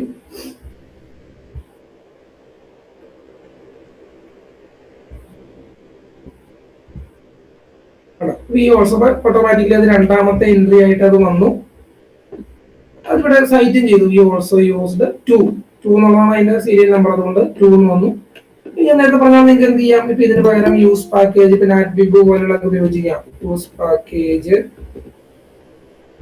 നാറ്റ്ബിബ് എന്ന് പറയുന്ന പാക്കേജ് ഉപയോഗിച്ച് കഴിഞ്ഞാൽ നിങ്ങൾക്ക് എന്ത് ചെയ്യാം, ഇവിടുത്തെ ബിബ്ലിയോഗ്രഫി സ്റ്റൈല് പുതിയ നാറ്റ്ബിബിനകത്ത് പല പുതിയ സ്റ്റൈലുകളുണ്ട്. ഉദാഹരണത്തിന് എനിക്ക് തോന്നുന്നത് എന്റെ ഓർമ്മ ശരിയാണെങ്കിൽ പ്ലെയിൻ പലതും ഉണ്ട് കേട്ടോ. പ്ലെയിൻ നാറ്റ് എന്ന് തോന്നുന്നു. അങ്ങനെ പല പുതിയ സ്റ്റൈലുകളുണ്ട്. അങ്ങനെ പല സ്റ്റൈലിൽ നിങ്ങൾക്ക് ട്രൈ ചെയ്യാൻ പറ്റും. ഓർഡർ ചെയ്യാം എന്നൊക്കെ പറഞ്ഞാൽ അങ്ങനെ പല സ്റ്റൈലുണ്ട്. ഞാനിപ്പോൾ എല്ലാം ഓർമ്മയില്ല. അതിന്റെ ഔട്ട്ലൈനായി പറഞ്ഞത് ആ പാക്കേജുമായി ബന്ധപ്പെട്ട് നിങ്ങൾക്ക് കൂടുതൽ വെറൈറ്റി ഇപ്പൊ ഇവിടെ ഓർഡർ ചെയ്ത് വരണം, അല്ലെങ്കിൽ ഇപ്പൊ എങ്ങനെ സോർട്ട് ചെയ്യണം. അതുപോലെ തന്നെ ഒരു ചോദ്യം, റെഫറൻസ് എങ്ങനെ സോർട്ട് ചെയ്യേണ്ടത്, അതായത് ഈ ആൽഫബറ്റിക് ഓർഡറിലാണോ സോർട്ട് ചെയ്യേണ്ടത്, അതല്ല ഇവിടെ സൈറ്റ് ചെയ്യുന്ന ഓർഡറിലാണോ, അതായത് ഇവിടെ ആദ്യം സൈറ്റ് ചെയ്യുന്നതിന് ഇവിടെ ആദ്യം വരിക, ഇവിടെ പിന്നെ രണ്ടാമത് സൈറ്റ് ചെയ്ത് കഴിഞ്ഞാൽ ഇവിടെ രണ്ടാമത് വരിക, അങ്ങനെയാണോ വേണ്ടത്? അങ്ങനെ ഒരുപാട് ചോദ്യങ്ങളുണ്ട്. അതിന്റെ ഉത്തരവൊന്നും റെഡിമെയ്ഡ് ആയിട്ടില്ല. കാരണം എന്താണ്, നിങ്ങളിത് ഇത് എവിടെയാണോ ഈ ഡോക്യുമെന്റ് യൂസ് ചെയ്യാൻ പോകുന്നത്, എന്തെങ്കിലും ചെയ്യണമല്ലോ, അല്ലെങ്കിൽ ബുക്ക് ആണെങ്കിൽ അവരുടെ റിക്വയർമെന്റ് എന്താണ്, അല്ലെങ്കിൽ അവിടുത്തെ ആവശ്യം എന്താണ്, അല്ലെങ്കിൽ നിങ്ങളുടെ ടീച്ചർ സബ്മിറ്റ് ചെയ്യുമ്പോൾ ടീച്ചറുടെ ആവശ്യം എന്താണെന്നൊക്കെ നോക്കിയിട്ടാണ് എന്ത് ഓർഡർ ഇത് വേണമെന്നൊക്കെ നമ്മൾ തീരുമാനിക്കുന്നത്. അതെല്ലാം ഈ പറയുന്ന പാക്കേജും കാര്യങ്ങളെ കുറിച്ച് നമുക്ക് കൺട്രോൾ ചെയ്യാൻ പറ്റും, ഇത് എങ്ങനെ വേണമെന്നൊക്കെ ഉള്ളത്. അപ്പം അതൊക്കെ ഫർദർ നിങ്ങൾക്ക് എന്ത് വേണമെങ്കിലും എങ്ങനെ വേണമെങ്കിലും ഇതൊക്കെ എക്സ്പ്ലോർ ചെയ്യാവുന്നതേ ഉള്ളൂ. പക്ഷെ ഇത്രയും കാര്യങ്ങൾ മിനിമൽ ആയിട്ട് നമ്മൾ ചെയ്യണം. എന്ത്, ഒരു ഡോക്യുമെന്റ് ഉണ്ടാക്കുമ്പോൾ എന്താണ് അതിനകത്ത് അവസാനം ഒരു റെഫറൻസ് നിർബന്ധമായിട്ട്, നമ്മുടെ സയന്റിഫിക് ഡോക്യുമെന്റ്സിനെല്ലാം ഒരു റെഫറൻസ് നിർബന്ധമായിട്ടും വരും. കാരണം അല്ലെങ്കിൽ അതിനകത്ത് ഒരു പ്ലേജറിസം എന്ന് പറയുന്ന ഒരു ഫാക്ടർ എപ്പോഴും ഉള്ളതുകൊണ്ട് അവസാനം ഇങ്ങനെ ഒരു റെഫറൻസിലായിരിക്കും നമ്മുടെ സയന്റിഫിക് ഡോക്യുമെന്റ്സ് എല്ലാം എന്ത് ചെയ്യുന്നത്. ഇതാണ് സിമ്പിൾ ആയിട്ട് പറഞ്ഞ ഒരു ആർട്ടിക്കിൾ. നമ്മളിപ്പോ ഒരു ആർട്ടിക്കിൾ എന്ന് പറയുന്ന ഡോക്യുമെന്റ് ക്ലാസ്സിലാണ് ഞാൻ നേരത്തെ പറഞ്ഞല്ലോ, ഇങ്ങനെയാണ് ഒരു ആർട്ടിക്കിൾ നമ്മൾ ഉണ്ടാക്കുന്നത്. ഇനി ഇതേ സാധനം നമുക്ക് വേണമെങ്കിൽ എന്ത് ചെയ്യാം, ബുക്ക്, നിങ്ങളൊരു ബുക്ക് ആണെന്ന് വിചാരിക്കുക. ബുക്ക് ആണെങ്കിൽ നിങ്ങൾക്ക് എന്ത് ചെയ്യാം, നേരത്തെ നമ്മൾ ഫയൽ എടുത്തിട്ട് ന്യൂ ഫ്രം ടെംപ്ലേറ്റ് എന്ന് കൊടുത്തിട്ട് ആർട്ടിക്കിളിന് വരെ എന്ത് ചൂസ് ചെയ്യണം, ബുക്ക് ചൂസ് ചെയ്യണം. ബുക്ക് ചൂസ് ചെയ്തിട്ട് ഓക്കെ കൊടുക്കുക. ഓക്കെ, അപ്പൊ അല്ല, അതിനൊരു കാര്യം ഉണ്ടായിരുന്നു. അപ്പൊ ഞാനത് അവിടെ താഴെ ഒരു കാര്യം നമ്മൾ ശ്രദ്ധിക്കണം. ക്രിയേറ്റ് ഇൻ എഡിറ്റർ കൊടുത്താൽ മതി. ക്രിയേറ്റ് ഇൻ ഫോൾഡർ കൊടുക്കണ്ട, ക്രിയേറ്റ് ഇൻ എഡിറ്റർ കൊടുത്താൽ മതി. അല്ലെങ്കിൽ എന്ത് ചെയ്യണം, ബുക്ക് ആകുമ്പോൾ എന്താണെന്ന് വെച്ച് കഴിഞ്ഞാൽ മൾട്ടിപ്പിൾ ഫയൽ ഉണ്ട്. ക്രിയേറ്റ് ഇൻ ഫോൾഡർ ആണെങ്കിൽ നമ്മളൊരു നല്ലൊരു ഫോൾഡർ കാണിച്ചു കൊടുക്കുക. ആർട്ടിക്കിൾ ആണ് ക്രിയേറ്റ് ഇൻ എഡിറ്റർ വരുള്ളൂ. കാരണം ഒറ്റ ഫയൽ, ബുക്കിലാകുമ്പോൾ കുറെ ഫയലുകൾ വരും. അപ്പൊ അതുകൊണ്ട് നമ്മൾ നല്ലൊരു ഫോൾഡർ, നമ്മുടെ ഇനി വർക്ക് ചെയ്യാൻ പറ്റിയ എല്ലാ കാര്യങ്ങളും ഉള്ള ഒരു ഫോൾഡർ കാണിച്ചു കൊടുക്കുക. അപ്പൊ ഞാൻ തൽക്കാലം എവിടെയെങ്കിലും ആണ്, ഞാൻ ഓൾറെഡി ക്രിയേറ്റ് ചെയ്തിട്ടുണ്ട്. അതുകൊണ്ട് ഞാൻ ഇതിന് ക്രിയേറ്റ് ചെയ്യുന്നില്ല. ഓൾറെഡി ഞാൻ ക്രിയേറ്റ് ചെയ്ത സാധനമാണ് ഈ കിടക്കുന്നത്. ഇത് ഞാൻ ക്രിയേറ്റ് ചെയ്തു. അപ്പൊ വേറെ മിനിമം ആയിട്ട് ഇങ്ങനെ വരും കണ്ടോ, ഡോക്യുമെന്റ് ക്ലാസ് A4 പേപ്പർ ആണ്. അതൊക്കെ ഞാൻ പറഞ്ഞില്ല, കഴിഞ്ഞ ദിവസം പറഞ്ഞ ആർഗ്യുമെന്റ്സ് നമുക്ക് ഇത് ചെയ്യാം. ഫോണ്ട് സൈസ് എത്രയാണ്. ഓപ്പൺ ഇനി എന്ന് പറഞ്ഞു കഴിഞ്ഞാൽ പറഞ്ഞതിന്റെ കാരണം വേറെ ഒന്നുമല്ല, ഇത് ഞാൻ പർപ്പസ്ഫുള്ളി കൊടുത്താണ്. അത് കൊടുത്തില്ലെങ്കിൽ കുഴപ്പമില്ല. നോർമലി ബുക്കുകളുടെ ഡിഫോൾട്ട് എന്ന് പറഞ്ഞാൽ ഡബിൾ സൈഡഡ് ആയിട്ട് വരും. അതായത് അറിയാലോ, ഈ ബുക്കുകളൊക്കെ വരുമ്പം നമ്മൾ ഈ അങ്ങനെ ഒരു കൺസെപ്റ്റ് ഉണ്ട്. അതായത് ഒരു പുതിയൊരു ചാപ്റ്റർ തുടങ്ങുവാണെങ്കിൽ അത് വലതുവശത്തെ തുടങ്ങാവുള്ളൂ. അതായത് ഓഡ് നമ്പർ അങ്ങനെ വരുമ്പോൾ വലതുവശത്തെ പേജ് എന്ന് പറഞ്ഞാൽ ഈവൻ നമ്പർ ആണല്ലോ. അതെ, വലതുവശത്തെ ഓഡ് നമ്പർ ആയിട്ടാണ് വരുന്നത്. അപ്പൊ അതുകൊണ്ട് തന്നെ ഏതെങ്കിലും ഒരു, ഫോർ എക്സാമ്പിൾ നമ്മളിങ്ങനെ ഒരു കാര്യം പറഞ്ഞു വരുമ്പോൾ ഒരു പുതിയ ചാപ്റ്റർ തുടങ്ങുകയാണെങ്കിൽ അത് ഓട്ടോമാറ്റിക്കലി അത് പുതിയ പേജിലേക്ക് പോകും. അപ്പൊ അങ്ങനത്തെ കാര്യങ്ങളൊക്കെ ഒഴിവാക്കണമെങ്കിൽ നിങ്ങൾ അത് മാറ്റാനായിട്ട് ഞാൻ ഓപ്പൺ ഇനിന്ന് മാത്രം കൊടുത്തു മാത്രമേ ഉള്ളൂ. അത് കൊടുക്കുന്ന നിർബന്ധമൊന്നുമില്ല. ഇനി എന്താണ് പ്രത്യേകം ശ്രദ്ധിക്കുന്ന കാര്യം, ക്ലാസ് ബുക്കാണ് കണ്ടോ. ക്ലാസ് ബുക്ക് എന്നുള്ളതാണ് ഇതിനകത്ത് പ്രധാനപ്പെട്ട കാര്യം. പിന്നെ പാക്കേജിന്റെ കാര്യം ഞാൻ ഓൾറെഡി പറഞ്ഞു. അതൊക്കെ നമ്മുടെ റിക്വയർമെന്റ് നമ്മുടെ ഇതനുസരിച്ച് നമ്മൾ ചെയ്യും. ഇനി നിർബന്ധമായിട്ട് ബുക്കിനകത്ത് എന്ത് വേണ്ടി വരും, അത് ഞാൻ അവിടെ പ്രിയാമ്പിൾ ഞാൻ നേരത്തെ പറഞ്ഞു. പ്രിയാമ്പിളിനകത്ത് നമ്മൾ പല കാര്യങ്ങളും കൊടുക്കൂടെ, യൂസ് പാക്കേജ് അത് ഇതൊക്കെ കൊടുക്കും. അതിനുശേഷം ബിഗിൻ ഡോക്യുമെന്റിൽ വന്നതിന് ശേഷം ഓതറുടെ പേര് ഉണ്ടോ. അപ്പൊ അതിൽ സാമ്പിൾ ആയിട്ട് ഒരു ഓതറുടെ പേര് കൊടുത്തിരിക്കുന്നു. ടൈറ്റില്, ബുക്കിന്റെ പേരെന്താണെന്ന് കൊടുത്തിരിക്കുന്നു. ഡേറ്റ്, അത് നമുക്ക് ചുമ്മാ ഡേറ്റ് കൊടുത്തിയാൽ അന്നത്തെ ഡേറ്റ് വരും. അതല്ലെങ്കിൽ സ്പെസിഫിക് ഡേറ്റ്, അതൊക്കെ നിർബന്ധമൊന്നുമില്ല. ഡേറ്റ് വേണമെങ്കിൽ നമുക്ക് എടുത്ത് കളയാം, അതൊക്കെ ഓപ്ഷണലാണ്. ഇനി പ്രധാനപ്പെട്ട കാര്യം എന്ന് പറയുന്നത് ഫ്രണ്ട് മാറ്റർ എന്ന് പറയുന്നത് /ഫ്രണ്ട് മാറ്റർ എന്ന് പറയുന്ന ഒരു കമാൻഡ്. ഇത് ഞാൻ അടിച്ചതല്ല, നമ്മള് ഈ പറഞ്ഞ ഫയൽ ന്യൂ എടുത്ത് ഇത് സാധനം കൊടുത്തപ്പോൾ തന്നെ വന്നതാണ്. File new from template book എന്ന് പറഞ്ഞു കൊടുക്കുമ്പോൾ ആ വരുന്ന ഫയലിൽ കാണുന്ന കാര്യങ്ങളാണ് എനിക്ക് കാണിക്കുന്നത്. ഫ്രണ്ട് മാറ്റർ വരണം. ഫ്രണ്ട് മാറ്റർ എന്ന് വെച്ചാൽ ഫ്രണ്ട് മാറ്ററിനകത്താണ് ഇതൊക്കെ വരുന്നത്. അതായത് ഈ ബുക്കിന്റെ പേര് വരുന്നത്. അതുപോലെ തന്നെ മറ്റെന്താണ് ഈ ഇതൊക്കെ വരുമല്ലോ, ഈ ടൈറ്റില് അതൊക്കെ വരുമല്ലോ, ഈ ഓതറിന്റെ ഇത് അതൊക്കെ വരുന്ന ഫ്രണ്ട് മാറ്ററാണ്. അതിനുശേഷം അതെല്ലാം ഈ ഫ്രണ്ട് മാറ്റർ എന്ന് പറഞ്ഞാൽ വരുന്നല്ല, അവിടെ എന്ത് പാടുമില്ല. നമുക്കറിയാം, ഒരു ബുക്ക് എടുത്തു കഴിഞ്ഞാൽ അതിനകത്ത് ഈ ഫ്രണ്ട് പേജുകൾക്കുന്ന നമ്പർ മറ്റേ റോമൻ നമ്പർ ആയിരിക്കും, 1 2 3 നമ്പറായിരിക്കും. അതിനുശേഷം ഒരു ഘട്ടം കഴിയുമ്പം ആക്ച്വൽ ചാപ്റ്റർ തുടങ്ങുമ്പോഴാണ് 1 2 3 നമ്പർ വരുന്നത്.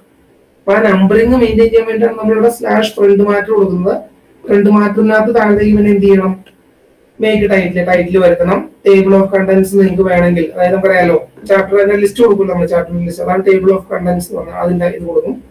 അങ്ങനെ ആവശ്യത്തിനുള്ള കാര്യങ്ങളൊക്കെ അവിടെ പറഞ്ഞതിന് ശേഷം മെയിൻ മാറ്ററിലേക്ക് വരും. /മെയിൻ മാറ്റർ ഇട്ട് കഴിയുമ്പോൾ നമുക്കൊരു ഓപ്ഷൻ എന്ന് പറയുന്നത് 2 ഓപ്ഷൻ ഉണ്ട്. മെയിൻ മാറ്ററിന്റെ ഉള്ളിലാണ് നമ്മുടെ ചാപ്റ്ററുകളും കണ്ടന്റും ഒക്കെ വരേണ്ടത്. 2 ഓപ്ഷൻ ഉണ്ട്. ഒന്നുമില്ല, നിങ്ങൾക്ക് എന്ത് ചെയ്യാം, ഞാൻ കഴിഞ്ഞ ദിവസം പറഞ്ഞ പോലെ ഇവിടെ തന്നെ ചെയ്തു പോവാം. /ചാപ്റ്റർ എന്ന് പറഞ്ഞ് അടിച്ചിട്ട് ഒന്നാമത്തെ ചാപ്റ്ററിന്റെ പേര് എന്താണ്, ഫോർ എക്സാമ്പിൾ ഇൻട്രൊഡക്ഷൻ ആണെങ്കിൽ ഇൻട്രൊഡക്ഷൻ എന്ന് അടിച്ചിങ്ങനെ പോവാം. പക്ഷെ നമ്മളൊരു ബുക്കിലേക്ക് വരുമ്പോൾ നമ്മളത് അത്ര മീൻസ് അഡ്വൈസ് ചെയ്യുന്നില്ല. കാരണം എന്താണ്, ഒരു ബുക്ക് എന്ന് പറയുമ്പോൾ സ്വാഭാവികമായിട്ട് 100 കണക്കിന് പേജുള്ള സാധനമായിരിക്കും ഒരു ബുക്ക്. പല പല ചാപ്റ്ററുകളായിട്ട് തിരിഞ്ഞെടുക്കുന്ന സാധനമാണ്. അപ്പൊ നമ്മൾ ചെയ്യാൻ പോകുന്നത് എന്താണെന്ന് ചോദിച്ചു കഴിഞ്ഞാല്, ഓരോ ചാപ്റ്ററിനെയും നമ്മൾ ഓരോ സെപ്പറേറ്റ് ഫയലായിട്ട് ചെയ്യാൻ പോവാണ്. അതിന് എന്ത് ചെയ്യണം, നേരത്തെ ചെയ്ത കാര്യം റിപ്പീറ്റ് ചെയ്താൽ മതി. എന്താണ്, ഫയൽ എടുക്കുന്നു, ന്യൂ ഫ്രം ടെംപ്ലേറ്റ് അല്ല ന്യൂ എടുക്കുന്നു. ഇപ്പൊ ഇവിടെ ന്യൂ അൺടൈറ്റിൽ ഉണ്ടായി വരുമല്ലോ, അതെടുത്തിട്ട് സേവസ് കൊടുക്കണം. എവിടെ കൊടുക്കണം, നമ്മുടെ എവിടെയാണോ നമ്മുടെ ഈ ടെക് ഫയൽ കിടക്കുന്നത് ആ ഫോൾഡറിൽ തന്നെ നമ്മൾ കൊടുക്കുന്നു. അവിടെ എന്തായിട്ട് കൊടുക്കണം, നിങ്ങൾക്ക് എന്താണോ അതിന്റെ പേര്. ഇപ്പൊ ഫോർ എക്സാമ്പിൾ ചാപ്റ്റർ 1 ആണെന്നാണെങ്കിൽ പേരിന് പ്രാധാന്യമില്ല, അത് അതേ പേര് ഇവിടെ നമ്മൾ കോൾ ചെയ്യുമ്പോൾ ഉപയോഗിച്ചാൽ മതി. ചാപ്റ്റർ തിരിച്ചറിയാൻ നിങ്ങൾക്ക് തിരിച്ചറിയുന്ന ഒരു സാധനം ചാപ്റ്റർ 1.ടെക് എന്ന് പറഞ്ഞ് നമ്മൾ അത് സേവ് ചെയ്യുന്നു.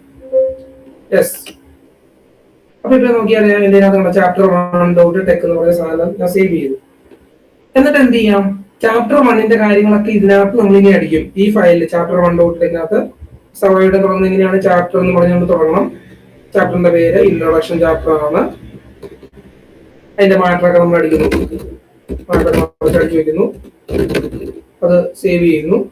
then എന്ത് ചെയ്യണം, നമ്മുടെ ഈ ബുക്കിന്റെ ഇങ്ങോട്ട് മെയിൻ ഫയൽ ഉണ്ടല്ലോ, മെയിൻ എന്ന് പറഞ്ഞാൽ ഞാൻ അതിന് പേര് കൊടുത്തിരിക്കുന്നത്. മെയിനിന് പേര് കൊടുക്കുന്നില്ല, എല്ലാവർക്കും ഇഷ്ടമുള്ള പേര് കൊടുക്കാം. മെയിൻ ഞാൻ പേര് കൊടുത്തിരിക്കുന്നത്, ആ മെയിൻ എന്റെ ബുക്കിന്റെ മെയിൻ ഫയൽ അതാണ്. ആ മെയിൻ ഫയൽ വന്നിട്ട് ഞാൻ എന്ത് ചെയ്യും, മെയിൻ മാറ്ററിനകത്ത് ആദ്യമായിട്ട് ചാപ്റ്റർ 1 ആണല്ലോ ഇനി വരുന്നത്. ഇൻക്ലൂഡ് എന്താണോ ഫയലിന്റെ പേര്, ഞാൻ സേവ് ചെയ്ത ഫയലിന്റെ പേര് എന്താണോ ആ പേര് കൊടുക്കുന്നു. ചാപ്റ്റർ 10ന്റെ കേസിൽ ചാപ്റ്റർ 1 എന്നാണ് ഞാൻ പേര് കൊടുത്തത്. ചാപ്റ്റർ 1 എന്ന് പറഞ്ഞ് ഇൻക്ലൂഡ് ചെയ്യും. ഇതുപോലെ നിങ്ങൾക്ക് ചാപ്റ്റർ 2 അടുത്തൊരു ഫയലായിട്ട് നിങ്ങൾ ചാപ്റ്റർ 2 ചെയ്യും. തൊട്ട് താഴെ ഇൻക്ലൂഡ് ചാപ്റ്റർ 2. അങ്ങനെ എത്ര ചാപ്റ്റർ ആണെന്ന് വെച്ചാൽ ആ ചാപ്റ്ററുകളെല്ലാം നിങ്ങൾക്ക് ഇൻക്ലൂഡ് ചെയ്ത് പോകാം. ഇതൊന്ന് കമ്പയർ ചെയ്ത് നോക്കിയാൽ നിങ്ങൾക്ക് മനസ്സിലാവും എന്താ വരാൻ പോകുന്നത് എന്നുള്ളത്. ഇപ്പം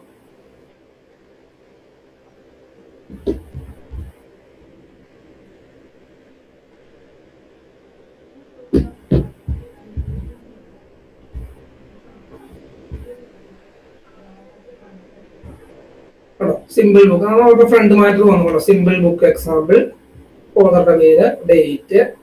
ഞാൻ നേരത്തെ പറഞ്ഞല്ലോ, നമ്മുടെ ബ്ലാങ്ക് പേജ് വരുന്നതിന്റെ കാരണം ഈ പുതിയ കാര്യങ്ങളെല്ലാം പുതിയ പേജിലെ വരാവുന്നുണ്ട് ഈ ബുക്കുകൾക്ക്. മീൻസ് പുതിയൊരു ചാപ്റ്ററോ അല്ലെങ്കിൽ പുതിയൊരു ഹെഡിങ്ങോ അതുകൊണ്ട് ഈ ഈവൻ നമ്പർ വരുന്ന പേജുകളിലെല്ലാം ബ്ലാങ്ക് ആയിട്ട് വരും. അത് ഒഴിവാക്കാനാണ് ഞാൻ നേരത്തെ പറഞ്ഞത്. തുടക്കത്തിൽ ഓപ്ഷൻ കൊടുത്താൽ മതി. ഇവിടെ ഇത് മാറ്റി കൊടുത്തല്ലോ, ഡിഫോൾട്ട് ആയിട്ട് ഇത് ഡബിൾ സൈഡഡ് ആണ്. അത് മാറ്റി നമ്മൾ വേണമെങ്കിൽ ഓപ്പൺ എനിന്ന് കൊടുത്തു കഴിഞ്ഞാൽ, ഈ 1 സൈഡഡ് എന്നൊക്കെ കൊടുത്തു കഴിഞ്ഞാൽ ആ പ്രശ്നം തീർന്നു കിട്ടും. അതായത് ബ്ലാങ്ക് പേജുകൾ ആവശ്യമില്ലാണ്ട് നിങ്ങൾക്ക് അങ്ങനെ കുഴപ്പമില്ല, ഒരു ചാപ്റ്റർ അടുത്ത ദിവസം തുടങ്ങിയാലും കുഴപ്പമില്ല. അങ്ങനെയൊക്കെ ആണെങ്കിൽ ഓപ്പൺ എനി കൊടുത്തു കഴിഞ്ഞാൽ ബ്ലാങ്ക് സ്പേസ് വരാതെ. അതേപോലെ ഇതൊക്കെ കസ്റ്റമൈസ് ഇഷ്ടംപോലെ നമുക്ക് ഓപ്ഷൻ ഉണ്ട്. ഞാൻ ഇതിന്റെ ഒരു ലേഔട്ട് പറയുന്നതേ ഉള്ളൂ. ടേബിൾ ഓഫ് കണ്ടൻസ് ഒക്കെ ഫ്രണ്ട് മാറ്ററിൽ വരുന്നതാണ്. ടേബിൾ ഓഫ് കണ്ടൻസ് വന്നു. ഇപ്പൊ നിലവിൽ ഒരു ചാപ്റ്റർ മാത്രമേ ഉള്ളൂ, അതുകൊണ്ട് ആ ചാപ്റ്ററിന്റെ പേരാണ് വന്നിരിക്കുന്നത്. ചാപ്റ്റർ 1 ഇൻട്രൊഡക്ഷൻ വന്നിരിക്കുന്നത്. ഈ രീതിക്ക് വന്നു. ഇനി അതിനുശേഷം ചാപ്റ്റർ തുടങ്ങണമല്ലോ, ആ ഫയലിനകത്തുള്ള ചാപ്റ്റർ തുടങ്ങി അങ്ങനെ വന്നു. ഇനി നിലവിൽ ഞാൻ ചാപ്റ്റർ 1 മാത്രമാണ് ആഡ് ചെയ്തൊരു ചാപ്റ്റർ 2 കണ്ടന്റ് ഒന്നും ഇല്ല. ചാപ്റ്റർ 2 കൊടുക്കുന്നു. അവസാനം എന്ത് ചെയ്യുന്നു, നേരത്തെ ഞാൻ പറഞ്ഞ പോലെ ബാക്ക് മാറ്റർ എന്ന് പറഞ്ഞ് അടിച്ചിട്ട് അത് നേരത്തെ പറഞ്ഞ നമ്പർ, ഈ ബാക്ക് മാറ്ററും ഫ്രണ്ട് മാറ്ററും നമ്മൾ കൊടുക്കുന്നതിന്റെ കാരണം അത് സീരിയൽ നമ്പറുമായിട്ട് വ്യത്യസ്തമാണ്. ബുക്കിന്റെ നമ്പർ ശരിക്കും പറഞ്ഞാൽ ഈ ചാപ്റ്റർ മുതലാണ് നമ്മൾ സാധാരണ നമ്മൾ ബുക്ക് നിങ്ങൾ ശ്രദ്ധിച്ചാൽ മനസ്സിലാവും. ഇവിടെ തൊട്ടാണ് ബുക്കിന്റെ നമ്പർ തുടങ്ങുന്നത്. ചാപ്റ്റർ 1 തൊട്ടാണ് ശരിക്കും ബുക്കിന്റെ നമ്പർ തുടങ്ങുന്നത്. അതിന് മുമ്പൊക്കെ ഈ റോമൻ നമ്പർ ആയിരിക്കും 1 2 3 എന്ന് പറഞ്ഞിട്ട് കുറച്ച് ടെമ്പററി ആയിട്ട് കൊടുക്കുന്ന നമ്പർ ആയിരിക്കും അവിടെ വരുന്നത്. കറക്റ്റ് സീരിയൽ നമ്പർ തുടങ്ങുന്ന ചാപ്റ്റർ തുടങ്ങുമ്പോഴാണ് അത് അവസാനത്തെ ചാപ്റ്ററിൽ അവസാനിക്കുകയും ചെയ്യും. പിന്നീട് പറഞ്ഞ ഈ ബിബ്ലിയോഗ്രഫി അല്ലെങ്കിൽ റെഫറൻസ് പോലെയുള്ള സാധനങ്ങളെല്ലാം എന്താണ്, ബാക്ക് മാറ്റർ ആണ്. അതിനും നമ്പർ എന്ത് മതി, ഇതുപോലെ റോമൻ ലെറ്ററോ അല്ലെങ്കിൽ പുതിയൊരു നമ്പറിംഗ് അതിന് വേണ്ടത്. കണ്ടിന്യൂസ് ആയിട്ടുള്ള നമ്പർ അല്ല, പുതിയൊരു നമ്പറിംഗ് അതിന് വേണ്ടത്. അപ്പൊ അതുകൊണ്ടാണ് നമ്മൾ ഈ ബാക്ക് മാറ്റർ എന്ന് പറയുന്ന സ്കീമൊക്കെ യൂസ് ചെയ്യുന്നത്. നേരത്തെ പോലെ നമ്മൾ ബിബ്ലിയോഗ്രഫി സ്റ്റൈൽ എന്താണെന്ന് വെച്ച് കഴിഞ്ഞാൽ അത് കൊടുക്കും. എവിടെയാണ് നിങ്ങളുടെ ബിബ്ലിയോഗ്രഫി ഫയൽ കിടക്കുന്നതെന്ന് വെച്ച് കഴിഞ്ഞാൽ അത് കൊടുക്കും. എൻഡ് ഡോക്യുമെന്റ് അവസാനം നമുക്കറിയാമല്ലോ, എല്ലാ സാധനവും അവസാനിക്കുന്നത് എൻഡ് ഡോക്യുമെന്റിലാണ്. അത് എൻഡ് ഡോക്യുമെന്റോട് കൂടി നമ്മൾ സംഭവം ക്ലോസ് ചെയ്യും. അപ്പൊ ഇങ്ങനെയാണ് നമ്മൾ എന്ത് ചെയ്യുന്നത്, ടെക്കിനകത്തൊരു ആർട്ടിക്കിളിന് പകരം ഒരു ബുക്ക് ഉണ്ടാക്കുന്നത്. വ്യത്യാസമൊന്നുമില്ല, ഡോക്യുമെന്റ് ക്ലാസ് ബുക്കായി മാറും. കൂടുതൽ ചാപ്റ്റർ ഉള്ളതുകൊണ്ട് നമ്മൾ ചാപ്റ്റർ എല്ലാം ഇങ്ങനെ ചാപ്റ്റർ അടിച്ചു വെക്കാതെ ഇൻക്ലൂഡ് വെച്ചിട്ട് ഓരോരോ ചാപ്റ്ററിന്റെ ഫയൽ നമ്മൾ വേറെ ടെക് ഫയൽ ഉണ്ടാക്കി വെക്കും. ആ ടെക് ഫയൽ ഉണ്ടാക്കി വെച്ചിരിക്കുന്ന ചാപ്റ്ററുകൾ നമ്മൾ ഇങ്ങോട്ട് ലോഡ് ചെയ്യുകയാണ്. അതായിരിക്കും അങ്ങനെ ചെയ്താലാണ് നല്ലത്. സിസ്റ്റമാറ്റിക് ആയിട്ട് ചെയ്യുന്ന കാര്യം ഞാൻ പറഞ്ഞു വരുന്നത്. അല്ലെങ്കിൽ 100 കണക്കിന് പേജുള്ള ഒരു ബുക്ക് ആണെങ്കിൽ ഇവിടെ നിങ്ങൾ മാറ്റം ഓരോ ചാപ്റ്ററിന്റെ മാറ്റം നിങ്ങൾ ഇവിടെ അടിച്ചു കഴിഞ്ഞാൽ നിങ്ങൾക്ക് തന്നെ പിന്നെ അത് കൺഫ്യൂഷൻ ആവുക. മീൻസ് എന്തെങ്കിലും ഒരു എറർ വരുവാണ് അല്ലെങ്കിൽ എന്തെങ്കിലും ഒരു കാര്യം നിങ്ങൾക്ക് കറക്റ്റ് ചെയ്യണമെങ്കിൽ 100 പേജ് നമ്മളിങ്ങനെ അങ്ങോട്ടും ഇങ്ങോട്ടും സ്ക്രോൾ ചെയ്തുകൊണ്ടിരിക്കണമല്ലോ. അപ്പൊ അത് ഒഴിവാക്കാനായിട്ടാണ് ഈ ഒരു കൺസെപ്റ്റ് കുറച്ചുകൂടി നല്ല യൂസ്ഫുൾ ആയിരിക്കും ബുക്കിലേക്ക് വരുമ്പോൾ. ഇതിപ്പോ ഈ പറഞ്ഞ കൺസെപ്റ്റ് ശരിക്കും ആർട്ടിക്കലിലും ചെയ്യാം, പക്ഷെ ബുക്കിലേക്ക് വരുമ്പോൾ ഇതൊക്കെ നമുക്ക് യൂസ് വരുന്നത് ശരിക്കും. ഇങ്ങനെയാണ് നമ്മൾ ടെക്കിൽ ഒരു ബുക്ക് റെഡിയാക്കുന്നത്. വിത്ത് റെഫറൻസ് ഇങ്ങനെയാണ് ചെയ്യുന്നത്. പിന്നെ ഇവിടെ ഒരു വിസാർഡ് എന്ന് പറഞ്ഞ സാധനം കേട്ടോ, അതും നല്ലതാണ്. വിസാർഡ് എടുത്ത് കഴിഞ്ഞാൽ നിങ്ങൾക്ക് ക്വിക്ക് സ്റ്റാർട്ട് കൊടുത്തു കഴിഞ്ഞാൽ കണ്ടോ നിങ്ങൾക്ക് പെട്ടെന്ന് കുറെ കാര്യങ്ങൾ, അതായത് വേറെ ഒന്നും നമ്മൾ ഫയൽ എടുത്തിട്ട് നമ്മൾ ന്യൂ ഫ്രം ടെംപ്ലേറ്റ് കൊടുത്തല്ലോ, അതിന്റെ തന്നെ ഒരു വകഭേദം മാത്രമേ ഉള്ളൂ.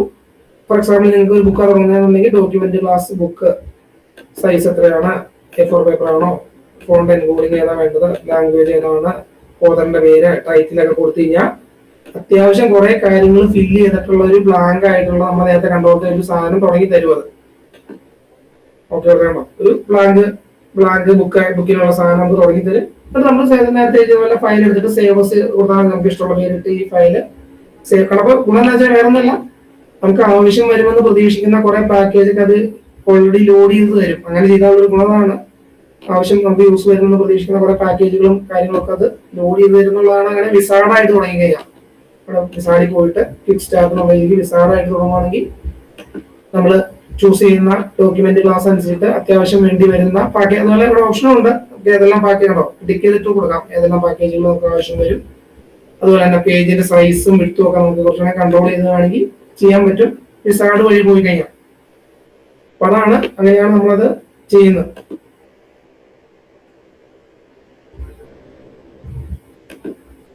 പറഞ്ഞത് ക്ലിയർ ആണോ?